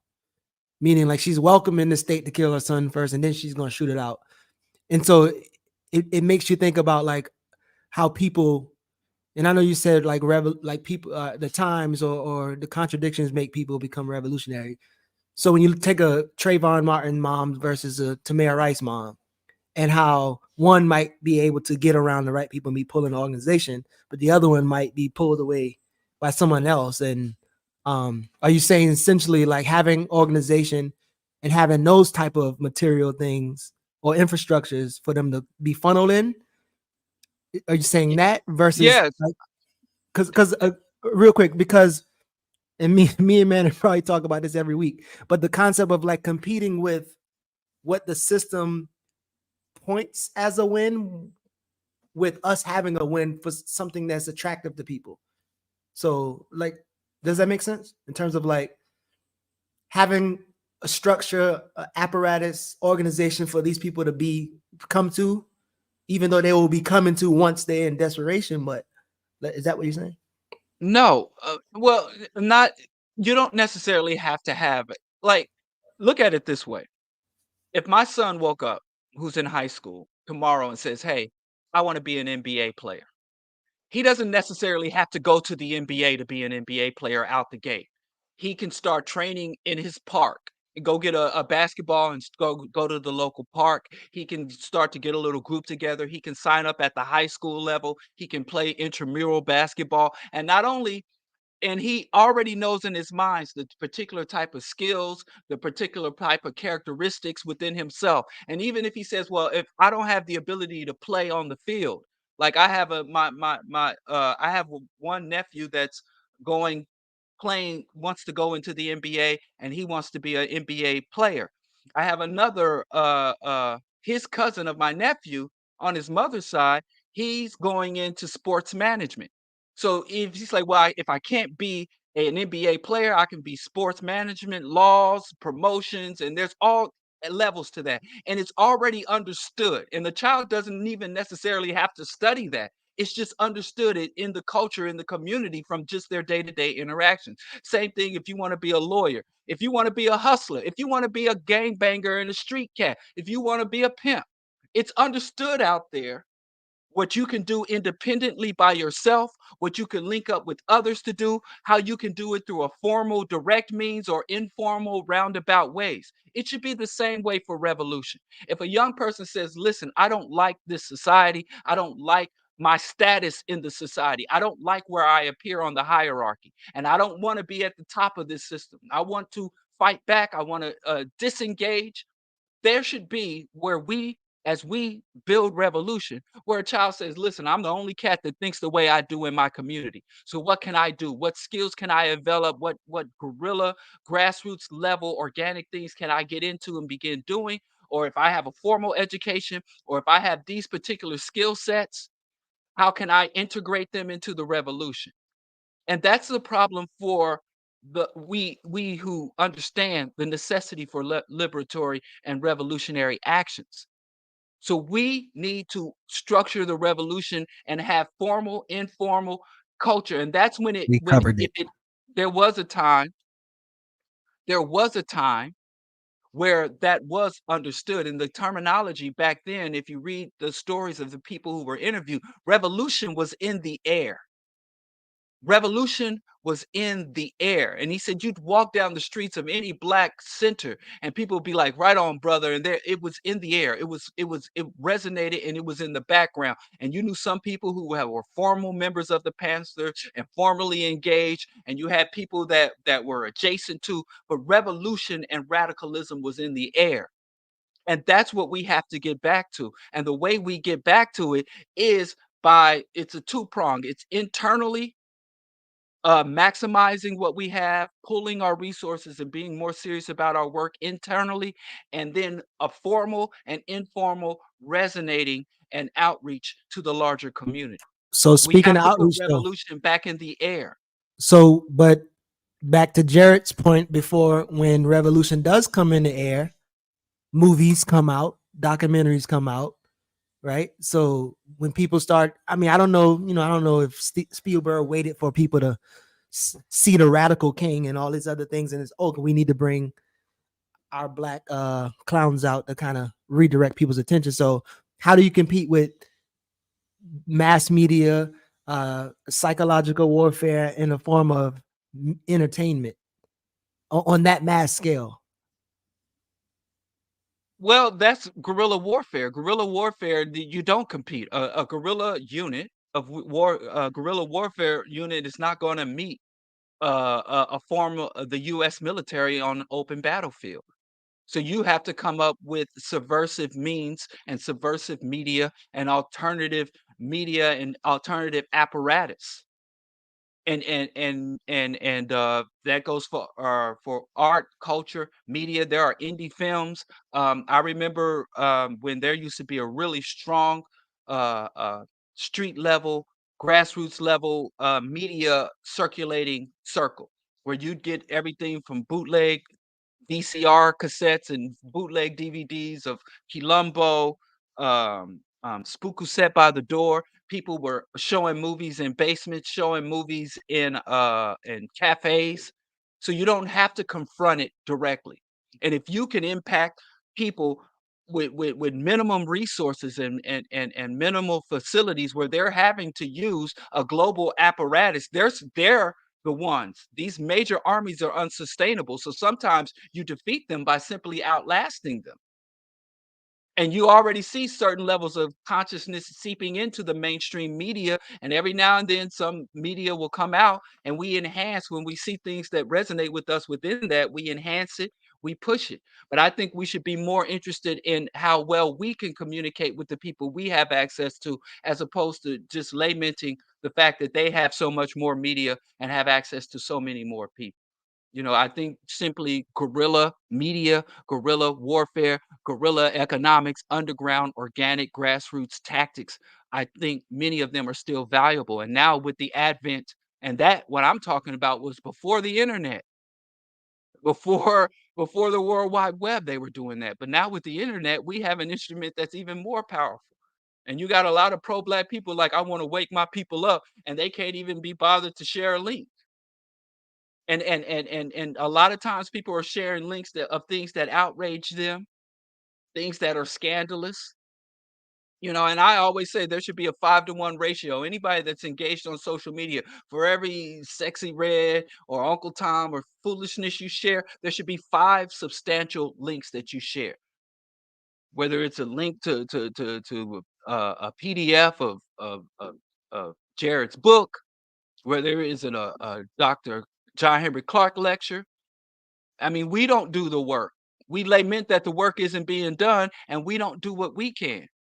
Nobody can do everything, but everybody can do something. So I think the social media and the internet has kind of made us lazy in terms of thinking, hey, it's out there, somebody will find it.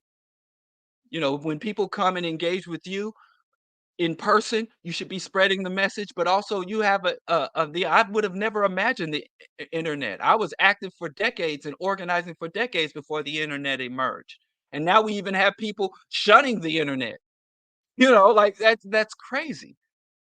So anyway, I think we need to study and really understand the value of guerrilla tactics and guerrilla warfare, and also the concept of an open conspiracy. That's what we need to return to.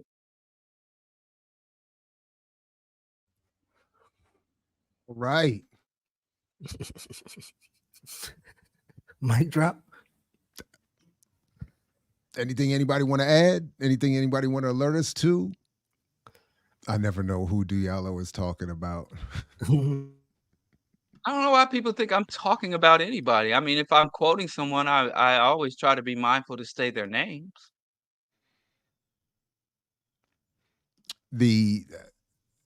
I'm assuming it's the general people do this when you make references to the people who do this. You say the whoever's. I don't know. I don't know. I thought I try to be as clear and as basic as possible, and not because I'm trying to be kind. I am a basic dude. I'm a basic bitch. I'm a basic Oh dude. wow. I'm not a very. I'm not a complex man. I'm a simple man. You know. I'm like the Black Forest Gump. Pause. I don't try to make shit. I try to break shit down, not build shit up. So anything we want to get to before we then what's go ahead, the specifics, Mr. Teal? Or Miss Teal, I don't know. Big Teal. I think what specifics would you like? Ask a specific question if you need a specific answer.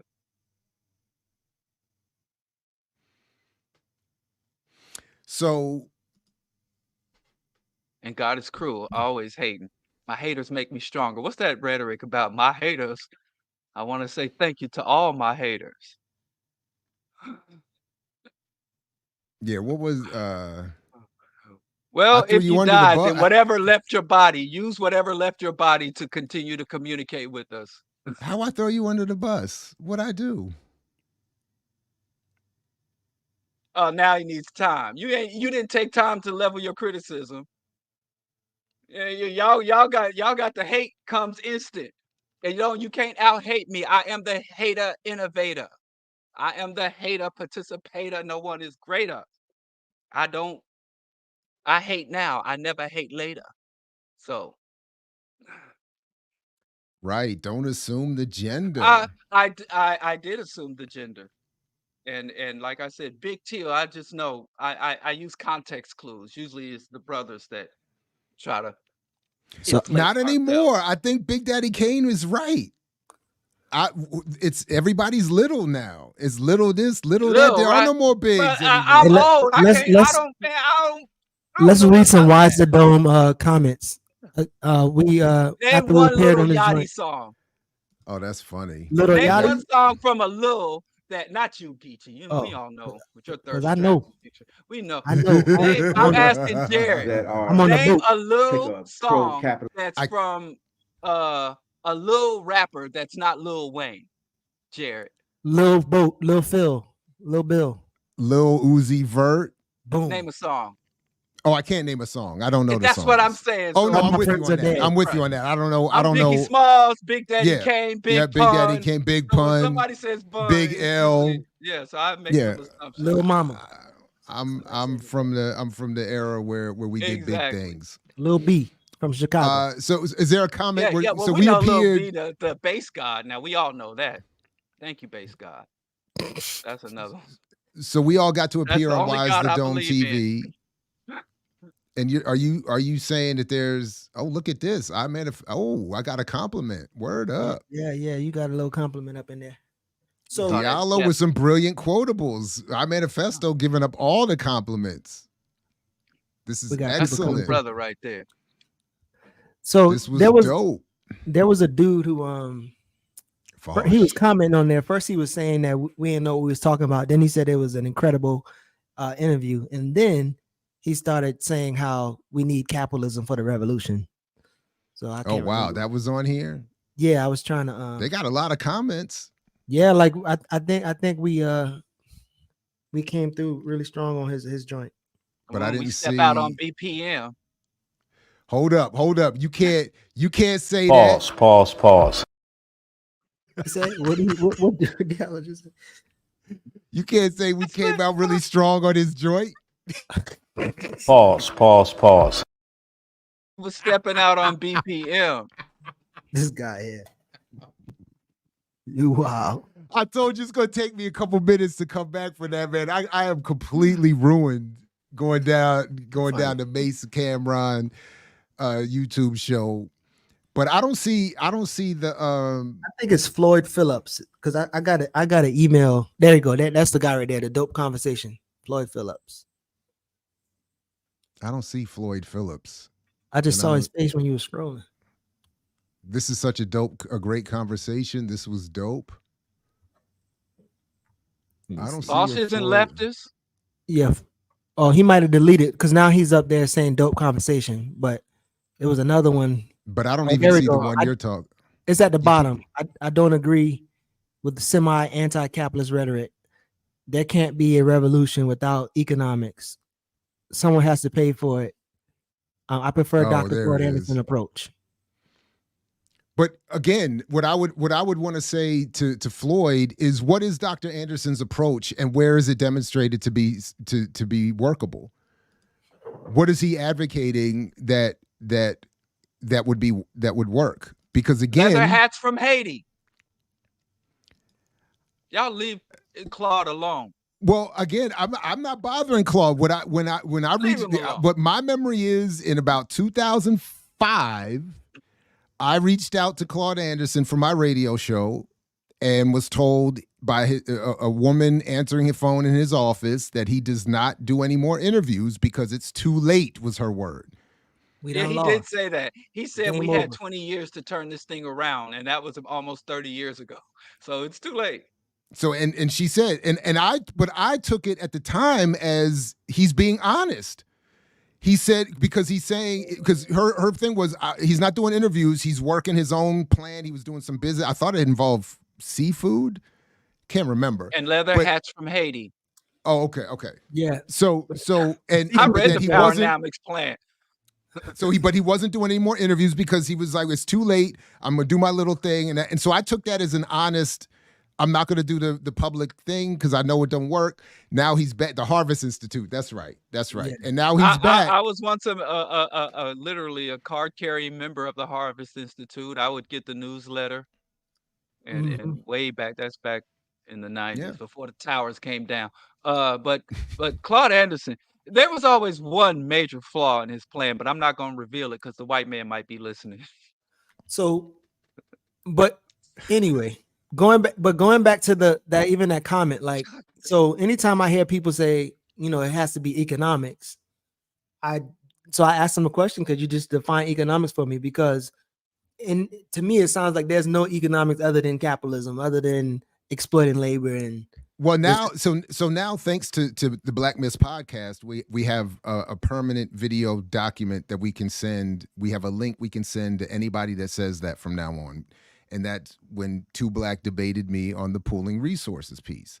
And I actually think it's a valuable discussion for if people really believe that we need money to have a revolution.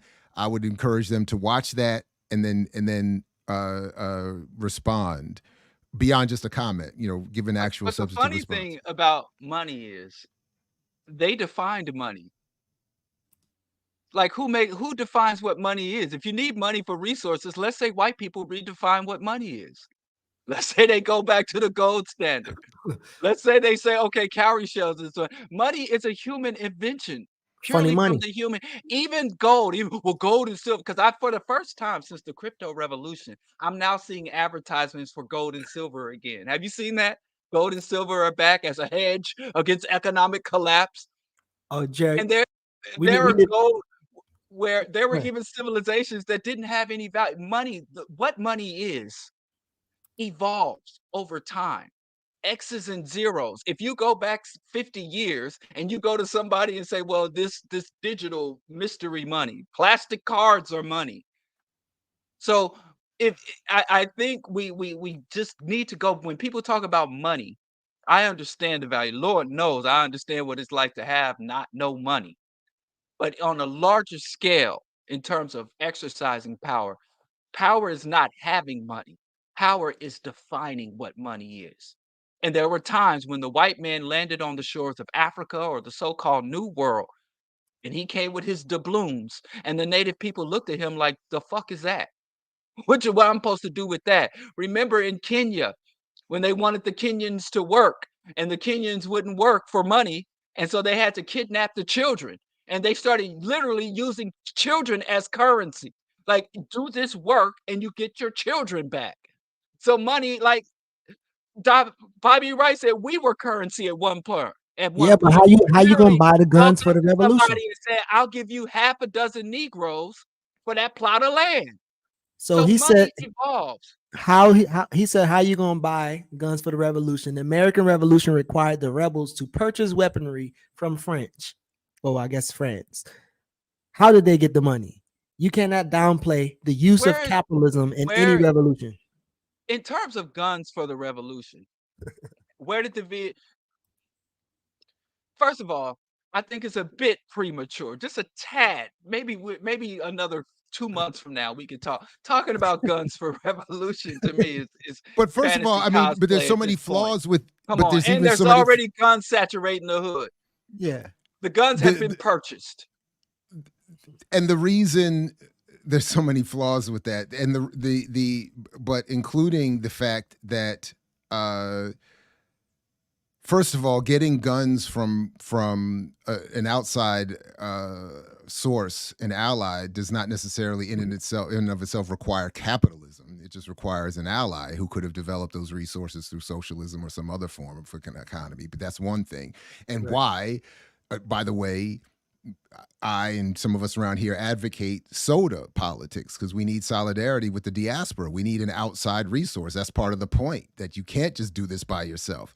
Of course, the other part is, if, to Diallo's point, if they can not only redefine currency, they can also, in this day and age, just simply click a few more trillions into existence in their own account whenever they want. So all of this is meant to distract from the reality. Our only power is our collective ability to do it, to stop this thing from functioning. And I get it. It's a terrifying prospect.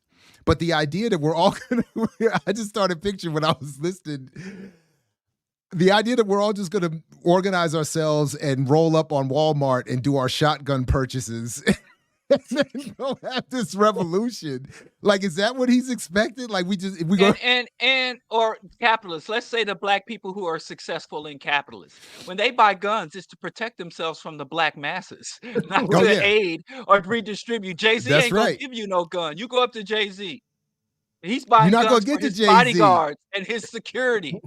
He's not buying. So even if we engage in capitalists, let's say we all become successful capitalists, when we start to buy guns with those capitalist funds, they're going to be aimed at the workers. The guns of the capitalists are always aimed at the poor people.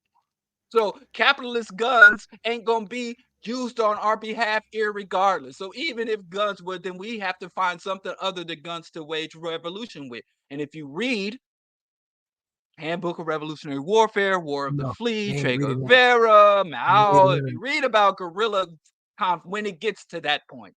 But I'm going to fast and pray that we never get there. To the extent that prayer works, I'm afraid that we just do this thing we're gonna have to get there at some point. And listen, revolution is a process and it's not an event. And y'all want to skip over a whole bunch of steps to get to the fantasy cosplay, y'all, to get to the Rambo shirtless 6-pack machine gun in each hand version, the point of revolution. When y'all won't do no the initial academic work, the community work, the cultural work of revolution, y'all want to go straight to the Rambo stage of revolution. And that never plays out the way we want it to. Revolution is an intellectual endeavor, and I know I hate, but for every day that there's fighting in the streets, there's sometimes decades of research, study, and ideological and cultural cultivation that gets you to that day. Sorry. All right, so intellectually, we talked about culture. Only two books that you think are required, each of y'all, 2 books you think are required for reading to give us more of a more radical politic and or to push us in towards what you think our culture should look like. Culture. That's a horror. I'll say so. I'll go with, since I was quoting from it. I'll go with I'll go with Marimba Ani's Urugu, and then I'll match that with Chris Simpson's Science of Coercion, so that we have a contemporary understanding of the media system and its engagement with our culture, and know how to materialize and weaponize our response. Oh, those are some good ones. I would say the Dale Jones Culture Bandit series. I think that's one of the best books about understanding how our culture has been weaponized against us and how we can once again. So, but it's a series. But if you read one, Updated or with the new DJ Vlad cover.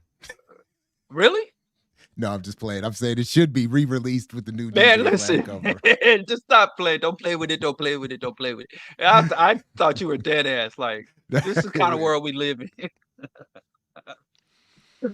Of course, Ah, Blood in My but Eye. Yeah, George Jackson's. Yeah, my bad. You had see, another yeah, one. You had another one. You had another one. yeah. So no, I'd say, well, that's like 4 books. The Dale Jones Culture Band. If we're talking about culture specifically, and there's another book by Dr. Harry X. Davidson called "Somebody's Trying to Kill You," which also talks about how a person's culture and identity can be used against them, how they can kill us without killing us, or killing us and giving the impression that we're doing this to ourselves, we're our own worst enemy. So Dr. Harry X. Davidson, if you can manage to navigate around the Islamic rhetoric in that book, and get to his sober analysis. So it's somebody's trying to kill you, and the Culture Band is volume 1, 2, and 3 by Dale Jones and Dr. Harry X. Davidson, who's still with us. I think you can contact him. He's an accessible dude.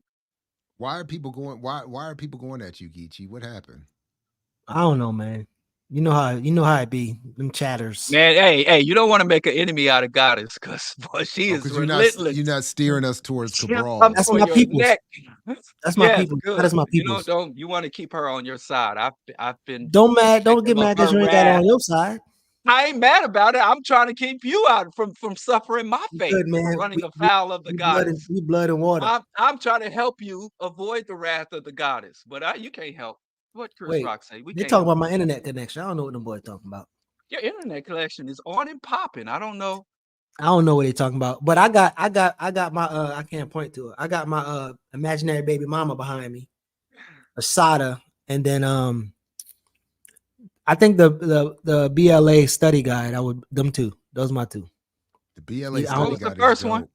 Asada. What was the first one? Oh, the book. My baby mama behind me. Yeah, I got lost. I didn't hear you when you was talking that nonsense. See, that's what made me miss the first recommendation. I said Urugu by Ani and Science of Coercion. I mean, I like Urugu, to be honest with you. I really do. I got an autographed copy of Urugu. I thought, I thought I did too. Ah, man, I can't have no shot. Everything I got, every time I say something, here y'all come. All right, man. We give a Cabral too. Oh well, maybe not, because not his article on culture.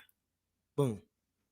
Well, his return to the source is a lot about that. So then we got to get Steve Biko. Listen, you said 2. Are we sticking with 2 or not? We've already broken the rules. The exactly. You're all right. Okay. So we got 2 books now. One lecture that you would recommend everybody go check out. One lecture. Man.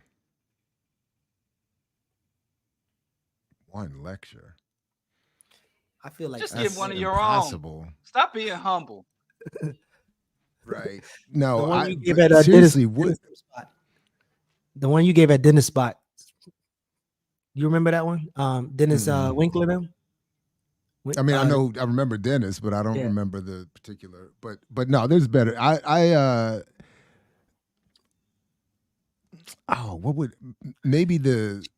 What would be a good one? I'm thinking of like a Clark. Is there an embargo on Cabral? Have we not said Cabral enough today? Are we being redefined as anti-Cabralists? Stop it. Ray Johnson. Just quote yourself. Books are like, they're like $100. Well, Diallo has expensive tastes. Oh yeah, I'm so tired of balling. Man, I bought them books when they was $12. Yeah, you better use your PDF link. Get some PDF links up in there.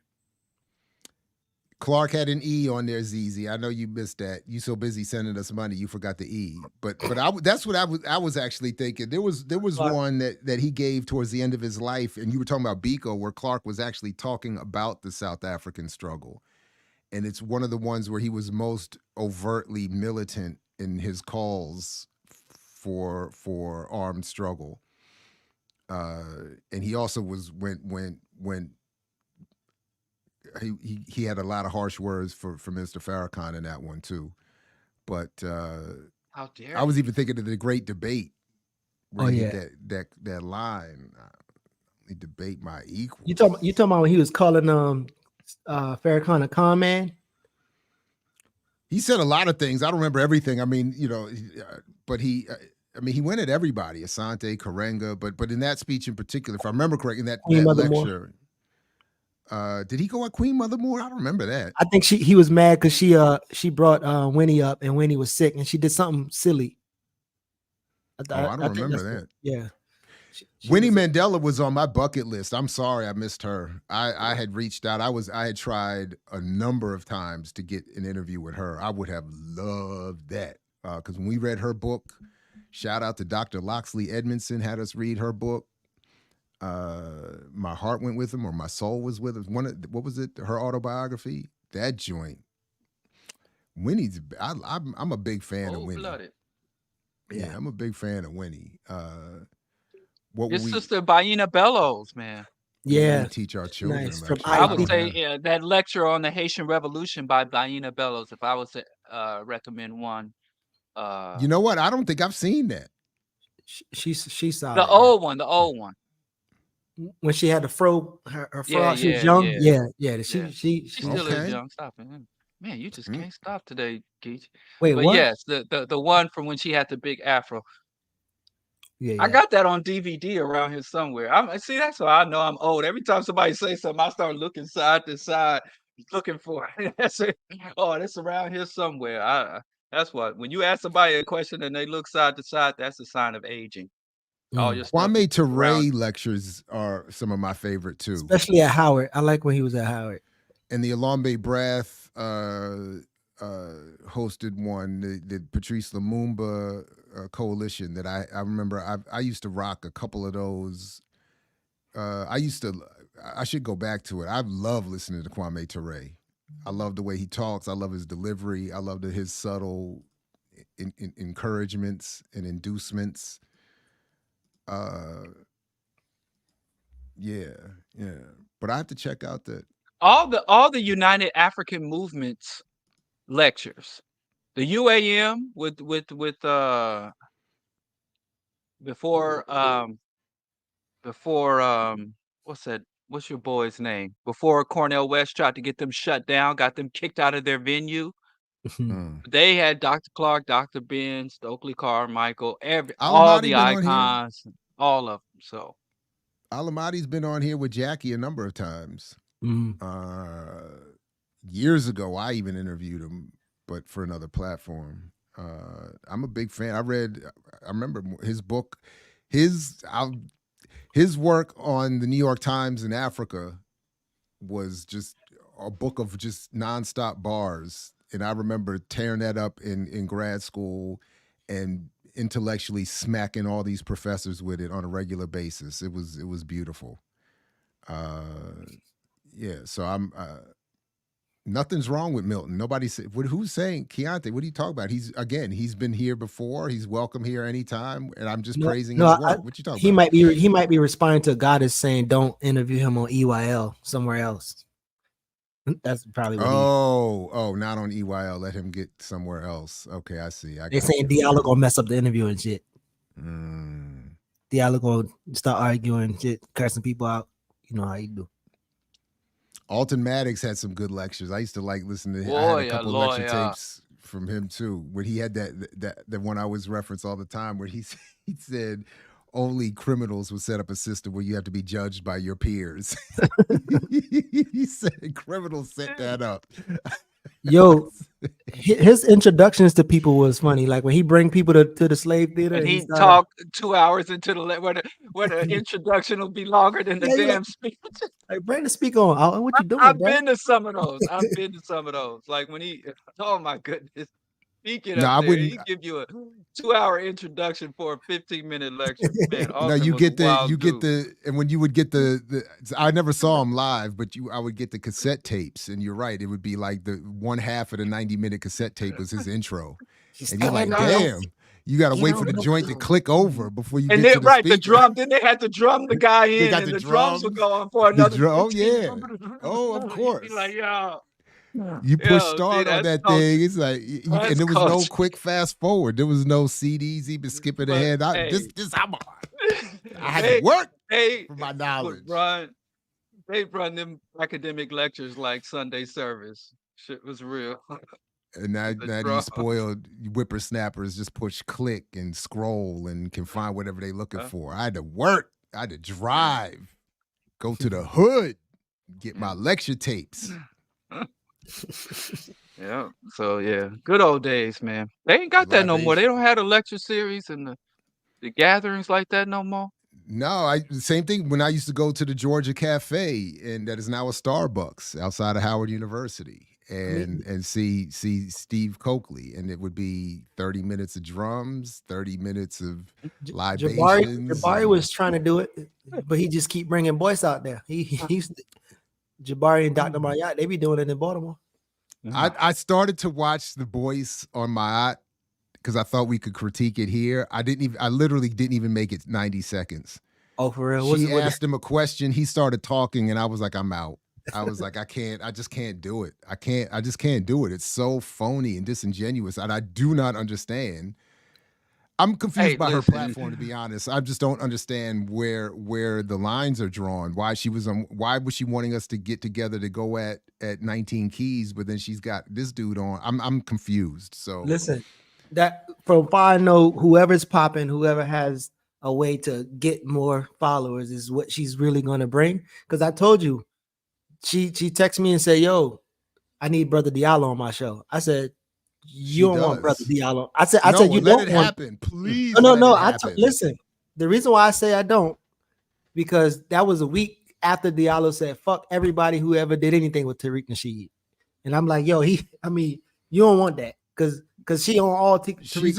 She's a whole grown woman. If she wants to get Diallo on the show, have him on.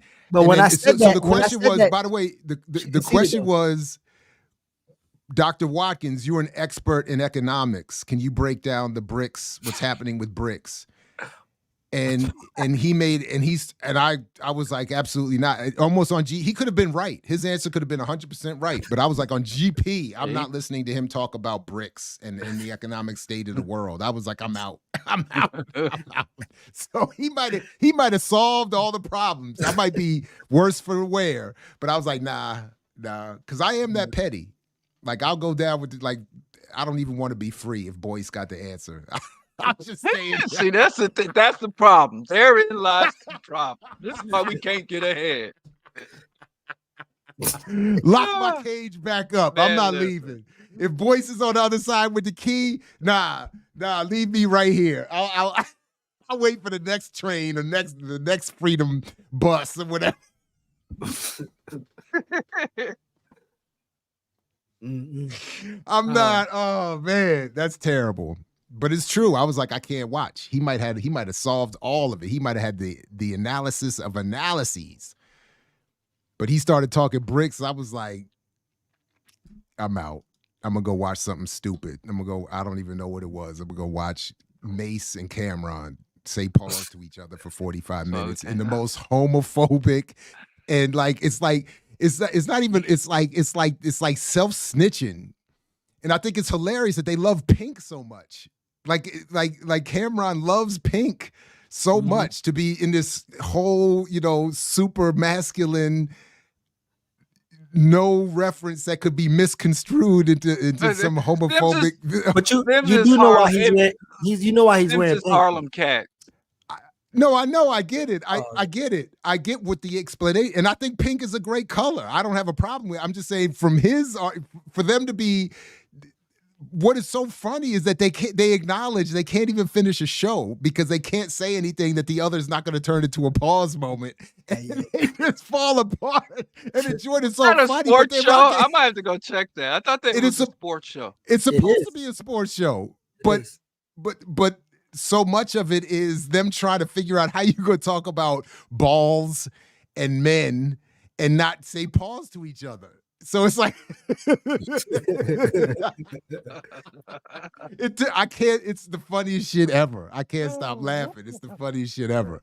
But it's salmon. Look, there you go. Right. It's not pink. Excuse me. It's salmon. I'm sorry. Salmon. I have to go check that out. I'm just so aggressively uninterested in ball chasing. No, I'll go it's silly. But again, you're not going to get any. You'll struggle to get to any of the discussion of sports because they That's just good. start. How am I going to say this? How am I going to talk about the game without him catching me and setting me up? And then Cameron hit him with what do you call it? He said it's pause entrapment. You're trying to get me to say something, and it's pause entrapment. I said that's it. So yeah, but that's what I went to literally. If it's between boys talking about bricks and Cameron and May saying pause to each other for 30 minutes, that's where I'm gonna be. Well, let's talk about putting chicken in your mouth. Pause. Oh wow, what is this? Dion got his whole family a deal. He putting everybody on. Grandmama, son, daughter. Not you eating on your daddy's white carpet. Oh wow. When you like me, you can do that. No, I'll never do that. But anyway, these spicy, marinated, hand-breaded, new KFC hot and spicy wings. They legendary. Man, cut the bull joke and give me one of the wings. Get 8 of KFC's new hot and spicy Whole wings. family For on. only Everybody get a check. You get a check. You get a check. You get a check. You get a check. Why I mean, not? who What's wrong with stencil that? sprayed Dion's hairline on there? See, look at you. I don't like. He's creating generational wealth. Right. All the generations got a check. At Let's least get they it. wasn't Helpful dancing harm, for the thank chicken you. like MC Hammer. Wait, we gonna get Did a you see copyright strike? Sneeko taking a lie? Wait, what was that? Hold up! Don't get. No, Why we're would not you going to do get a copyright strike. Not for a commercial. They want y'all to see. We doing their bidding. We won't be able to monetize the video, but so that's why you need to give us these super chats. Did you see Sneeko taking a lie detector test that said he was lying about not having thoughts of sex with men? I don't know who Sneeko is. Who the hell? Oh, is you that? don't know who Sneeko is? Nico? Oh, What's he's Sneeko? part of the intellect. He's part of the whole manosphere incel. You know who Andrew Tate is? Oh yeah. Never heard This of is Sneeko. Well, that's the intellectual dark web, which with these nouveau racists, the manosphere, alpha male. He's Oh, part of wow. that whole. They got a chicken nuts commercial too. So Some chicken nuts. is this it here? Is this him taking the Oh, test? Sneeko is a white woman? Oh. No. Maybe just give me a compliment. That's Sneeko? I like your. That's what it says. Is Oh this my not God! Sneeko? Now I think Alright, this is ready? the low. This is an EYL low point, the lowest we've gone. I've never seen this dude. That could be Sneeko, or the other one could be Sneeko. Yeah, that's Sneeko. Sneeko's the guy in the black tank top. All right, so He how just we went supposed to know? viral. Well, he just went viral because he made a public appearance. No. And his young, like 12-year-old fans were coming up to him and asking for his autograph. And then when they take selfies He's with so him, they were focused screaming like right now. fuck women He's and just shit like staring that. at the And we table. hate the women. Have you ever watched gay porn? No. Oh, Bro. oh, somebody saying Sneeko black. Oh my God! No, that other guy I think is the more famous one. accident on Twitter, I saw the What other guy? meme. I've seen memes on Twitter. The other white dude in the button down is I think a more famous YouTuber. I think I No, saw they him saying somewhere. Sneeko is else. black. Oh, so this isn't Sneeko? Like Sarah, like They say Sneeko's he's in the black. black tank top. Wait, Sarah Safari? That's a black guy. Sneeko. oh shit. I'm Okay. confused. Okay, Sneeko. You Okay. guys are cute together. Y'all got any questions? No, just think. Why are we watching this? All right, I don't know. Gay porn one doesn't You count. Like just that you shit pops you up on you screen. just told us. Well, that shit pops up like Huh? they did a clip I on was like just fuck. explaining who Sneeko is. Have you ever- Dude Oh. asked, why are we watching No, this? he's not because we were asked about it. Somebody paid us a super Oh. chat to ask us about it. Bro, get the fuck Oh, out of here, bro. Whoa, Get the fuck. strike me down. And he's just I failing never did everything. until you fucking ask the question right now. Bro, no. You saying that? So that other dude, Next to you, Bro. gay fuck. That's disgusting. Keep going. This shit is Hey, terrible. get them boy their This money shit is back. staged though. They staged this shit for views. Like this. Yeah, is so that other dude, funny I that. just saw him in a thing. That other guy was accused of. I just saw this is crazy. I just saw a video essay about this dude. The other who I'd never heard of before, but apparently the thumbnail that got me was that he was a popular YouTuber that faked his own death for views. So Right, that's the kind of apparently shit they he's got do. a long he's got a long track And that's- record of doing this kind of stuff and then creating these kind of moments to get views. So but okay. But they're part of that whole Andrew Tate thing. And like I Right. said, Sneeko just He went got into because- it with Andrew Tate. The guy I'm talking about got into it with Andrew Tate and created a whole hostile thing first and then became friends with him and then like had a breakdown and said he went out to stay with Andrew Tate to rehabilitate himself, something like that. Right. Well, Sneeko had 12 boys saying we basically overt racism. You know, this whole it's like the MAGA movement for young men, like just exclusively to young web obsessed males. And yeah, it's kind of a ugly. It's like a training ground for fascism, for white fascists. Basically, what these type of personalities they act very goofy and animated, but the core of their ideology is fascist and overtly misogynist and overtly racist. But they do like goofy, outlandish shit, and then when they say racist, misogynistic, or pro-fascist things, they always say, "Oh, it's a joke, bruh. You can't take a joke, bruh." But they promote that. And that's why and didn't that dude get shot? That jokester YouTuber got shot. And then the I'm dude not that really shot sure him got that acquitted. guy's if he's part of that whole I don't know. intellectual You're right. I dark don't web, but like Sneeko and the Andrew Tate pipeline, your homeboy's homeboy, Russell Brand, they're all part of that these because normally you think of a fascist or a white supremacist, they're either wearing a hood, a clown hood, or I mean a Klan hood, or they're shirt and tie, suit and tie, or polo shirt. Where these guys, they have tattoos, they wear like urban fashion, street fashion, and fast cars, and they act and conduct themselves like Kanye West is a big hero of these people now. That's kind of his new crowd where A lot of people Kanye Def West, Rocker and my students look the at these people. Groypers, the Groyper movement. That's a whole subculture with or the racist or fascist pipeline where you take kids that come online for skits and jokes and absurdist content, and they end up getting brought down the pipeline to overt fascism and racism and right wing reactionary views.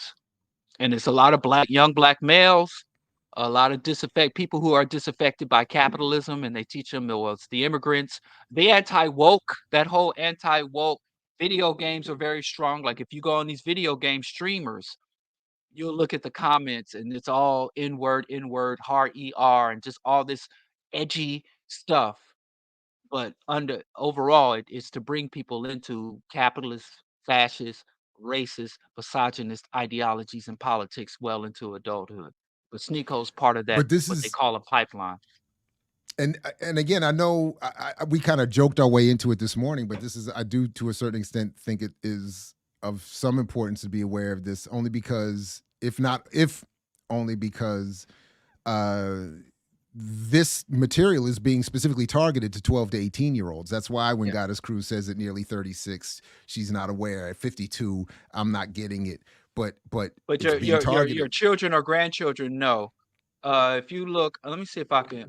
This is what made him kind of come into outside of his own his relatively core audience. he had this thing where he met with his fans and these very impressionable young men, and they were standing taking selfies with him and screaming, "Fuck the women! We hate the women!" and saying, "Death to gays!" But it's gonna be hard to find that video because now everybody's taken the video and edited for themselves. And then Sneeko was like, "Whoa, whoa!" Oh, here it is. Let me share this in the comments. But this is what people are like. Wow, making more people stand up and pay attention to what this is really doing to the people because they have millions of young followers. Did you see? Mm-hmm. Oh, hold on. The woman. What? No. Did you say? Fuck the woman. Fuck the woman. What? No, wait. Sneeko. We love women. We love women. We love women. But not like transgenders. Yes, sir. We love everybody. Wow. No. All gays Yeah, should fuck die. gays. Yeah, merch, preach. What have I done? Can I get in the video? Fucking Todd. Can I get in the video? Yeah. Talk to him. Yo, what's up?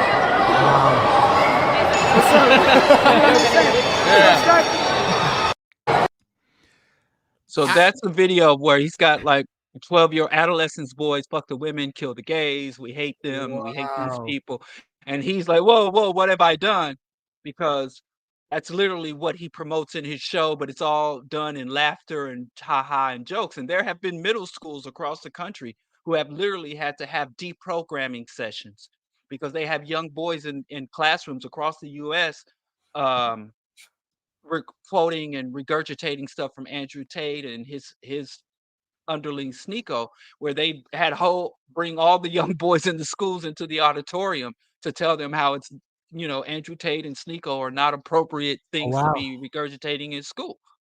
They had that. Question. So, what's up, Skip? and Andrew Tate was the most, I think, in 2022 or maybe 2021, he was the most searched person on Google. So let's their stats. So that's what I was saying. Just to be clear, real quick, Geechee, because I'm about to say the same thing. Yeah, go ahead. Go ahead. Go ahead. I was going to use your comment, what Ricky said, and then what Skip said, because I think Ricky was saying that she wouldn't say it's important to be listening to it, but like I wonder how Skip responded, and then I wonder if there's some pushback on like. Well, I don't know how you would. I don't know how you can make it. I don't think the intervention can be as meaningful if we're not aware of what's creating or generating or encouraging the malbehavior to begin with. So if I read Ricky's comment, I mean, so I do, in that regard, I do think we need to be aware of what is being promoted and intended and targeted to our young folks if we want to understand why they're showing up in spaces and acting like that. And if we want to know, so again, that's why for me, at least, I think the people who do the work like R.M. Brown or who do like what FD Signifier does, who for me distill these folks for me. So I don't have to, so I've never watched an Andrew Tate video directly. I've never watched a Sneeko video directly until we played that clip a minute ago. But I do think it's important that others are creating the critiques of their work and making some of us aware of what's happening, because they do end up in my classroom and they end up in our homes, in our family gatherings, and then our children. Remember that story I shared a couple of years ago when I was in that cabin doing the overnight with my daughter's 6th grade class, and I had to be cabined up with the boys. And I'm hearing that as they're getting ready for bed that night, and they're all singing their whatever their favorite songs are and all that other stuff, and I'm hearing all of this. And then it starts going into them having discussions about the girls in their school and things that they said that they were claiming they were going to be doing. And then I had to politely intervene because I definitely didn't want to hear anybody mention my daughter. So I wanted to be clear to intervene quickly before I heard something I didn't want to. But my point was, the long story short is that the next day, I always remember this. Several of the as everybody was getting ready to leave the cabin, a couple of the boys came over to me and were saying, you know, I just wanted to. They were thanking me for intervening the night before, for stepping into the arena. Shout out to Gangstar, rest in peace, Guru, and saying, hey, just remember the girls you're talking about are human beings and they're not here to play out your sexual fantasies. And at the same time, I understand that these fantasies are in part biologically driven, but are also being constructed by an environment you don't know anything about. They're talking about, I know you're not going to do, what do you think? You talk about, I'm going to wreck this and I'm going to do that. No, you don't even know what you're doing yet. And so they really appreciated that. And they were acknowledging that there was nobody in their lives intervening and challenging them. And they wanted that. So in that sense, I think it's helpful to be aware of what's going on. Yeah. So I want, like, I don't know if Skip want to share, but it would be interesting to know how he respond. But it would seem like him seeing that in the algorithms and then him getting himself familiar with what Andrew Tate is doing, and then him approaching his children's in a conversation. It seemed like he would be more, I guess it would be more meaningful or more impactful. He don't even have to even say like, yo, you watch Andrew Tate, blah, blah, blah. He could just see what Andrew Tate is about and then I guess talk to his children about those type of things and maybe kind of inspire them to come to their own conclusion that what Andrew Tate is talking about is on some shit. But go ahead, Diallo. No, it's the whole red pill, black pill, alpha male, sigma male. But here's the core of it. This is a capitalist and a sexist patriarchal system. So men are born into this system of all races and cultures and classes are born into this system that gives them certain promises or guarantees that you are a man, therefore you are worthy of a certain amount of material wealth and comfort and a certain amount of access to women. But then so you have a patriarchal system that tells men we are masters of our domain. And then you have a capitalist system that renders the vast majority of men out too distant or too great a distance for them to obtain the buxom cover girl model and the Ferrari and the mansion. And so when more and more males of various ages, especially those coming into male, where capitalism is moving more of these things. First of all, capitalism creates the desire and patriarchy creates the attitude saying, I deserve this and I should have this. And capitalism feeds the desire. And then capitalism also removes men from that. And then men are looking in a distance saying, I don't have the woman, I don't have the house, I don't have the car, I don't have the bank account. And it's these women, it's these gays and transgenders, it's these woke, it's these foreigners, these immigrants, it's these Democrats that created this distance between what I deserve and my access to what I deserve. And so people like Sneeko and everyone else tells these men not only that you are worthy of it and these people are denying it to you, they also give them promises that if you follow me and you conduct yourself that way I conduct myself and you move the way I move, you will get these things. And these men who are financed by capitalists, they have the cars. Andrew Tate had before he got arrested, had a whole luxury car collection. They have the women they pay to be in their videos, but the young people don't know that. They pay these buxom women to sit in their videos to be insulted. Why are you a hoe? What's your body count? So it is a very deliberate thing to turn young people who otherwise would have been like communist, who would have been anarchist, who would have been subversives, who would have been radicalized against the system that is denying them what they need and robbing them of their destiny. It turns them into blaming everyone else except capitalism. What it does fundamentally is create an authoritarian mentality in young boys. And so even young boys who have never had to pay a bill, these 12-year-olds, 15-year-olds who've never had to work, they already see, well, they have older siblings. They see their own fathers struggling.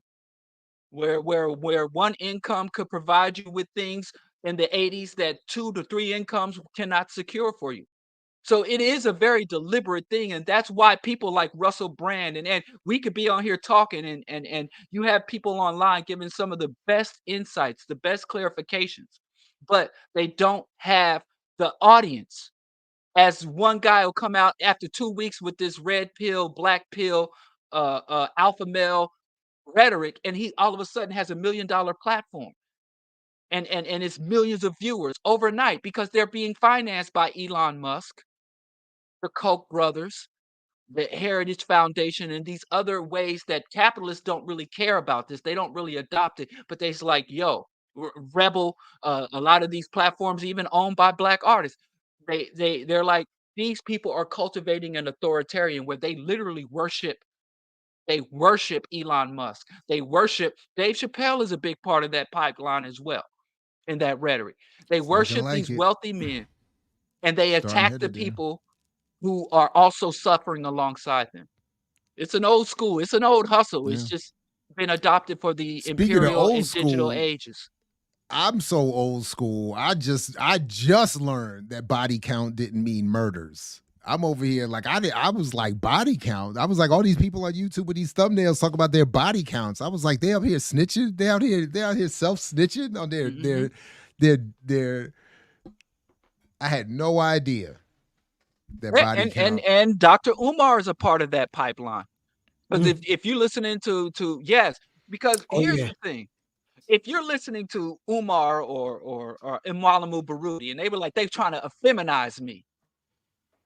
And not only they trying to effeminize me because I am a masculine heterosexual black man, they giving the jobs to the women. They giving the grants to the women. They giving the jobs to the gays. Or they trying to punk me and make me be less than a man. So that is a good segue into this whole red pill, black pill, incel, wife resumes. A woman got to make what you bring to the table, that bring to the table rhetoric, who get they plate first. It seems like, oh, well, that's a discussion we should have. That is into the red pill, authoritarian, misogynistic, patriarchal, pro-capitalist pipeline. Just did a whole video talking about immigrants, anti-immigrant, Dr. Umar talking about the immigrants are coming to Chicago and they trying to replace us, the great replacement theory. It's not just limited to white boys. There are whole segments of Asian, young black men that get brought into that pipeline. And there's a lot of reactionary That whole black, reverse quote hashtag unquote, thing too. militant rhetoric. Exactly. Build that wall. Oh, Trump, we need to like the hood fuck with Trump, sexy red. The hood fuck with Trump. This is very insidious. It's very insidious. And it happened, and it is very deliberate and controlled, even though it looks chaotic because it's the internet and Twitter and all these people talking all this stuff. This is orchestrated top down, financed top down by some of the most elite Absolutely. and powerful institutions and individuals in this society.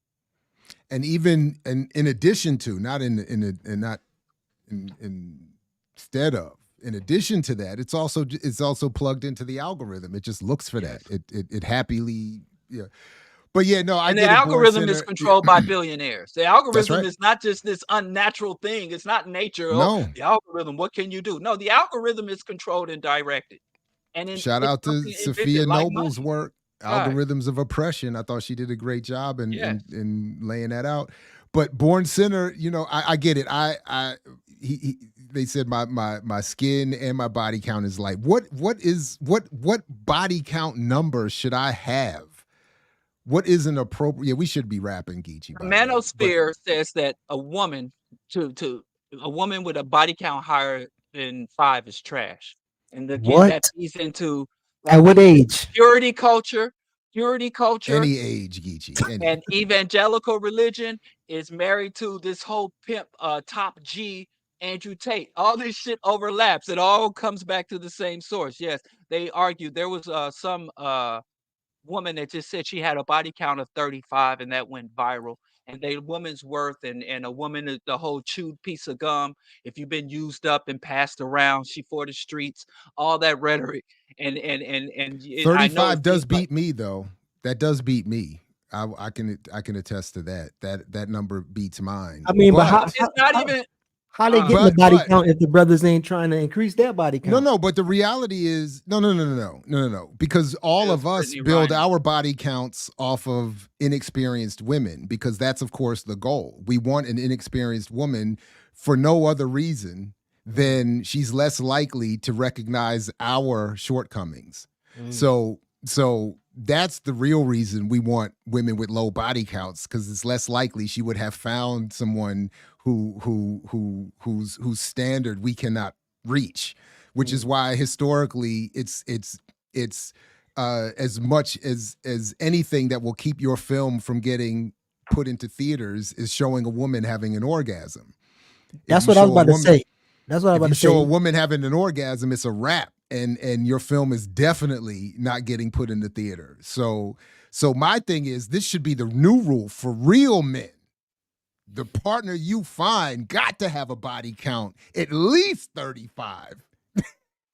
So I think these brothers need to be focusing on orgasm count, like, because the brothers Orgasm count is different than you. because they ain't really helping them orgasm. A lot of us would fall off the board, man.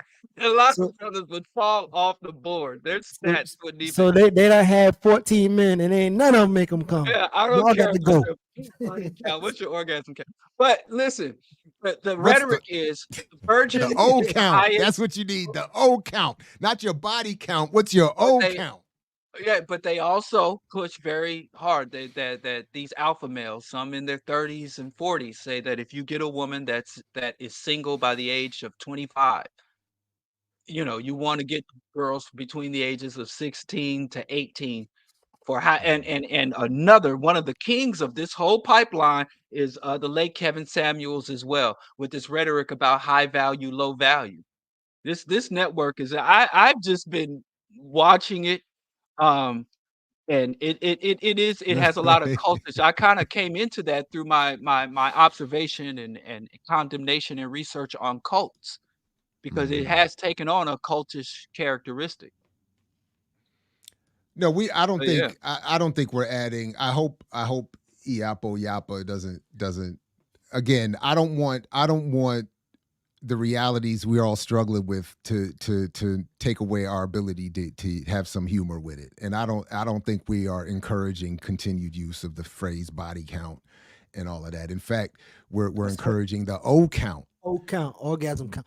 Hey, what's the O count? And that's the t-shirt everybody should be wearing. What's the O count? And it should be like this endless number. It should just be like this zeros going all. It should just be a one with just zeros endlessly wrapping around. Jerry, I'm not swayed, but I think you should. No. It should just be this right here. There you go. It should just be this, the infinity. It should just be the infinity symbol. I think you should end with a bar, Jerry. I'm not swayed, but I want you to end with a bar. I don't have a bar. So these brothers want a virgin, slutty vegan when they still eating meat, right? but damn, I forgot my bar already. Pause. Oh yeah. They want a virgin slutty vegan. But when they end, she gets sleepy, eating meat, suffering from ED. Boom. Pause. All right, good people. Listen. No, what men want. Let me tell you, sisters, what a man really wants. Because that's the whole thing, that whole advice. What men really want is a queen they can treat like a peasant. Wait, what? That's the formula.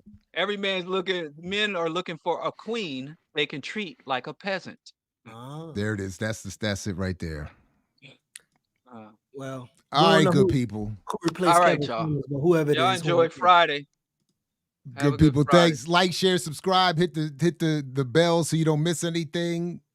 Jackie coming back later on tonight with Ajamu Baraka and the big announcement. I think everybody ain't no professional rapper, Skip.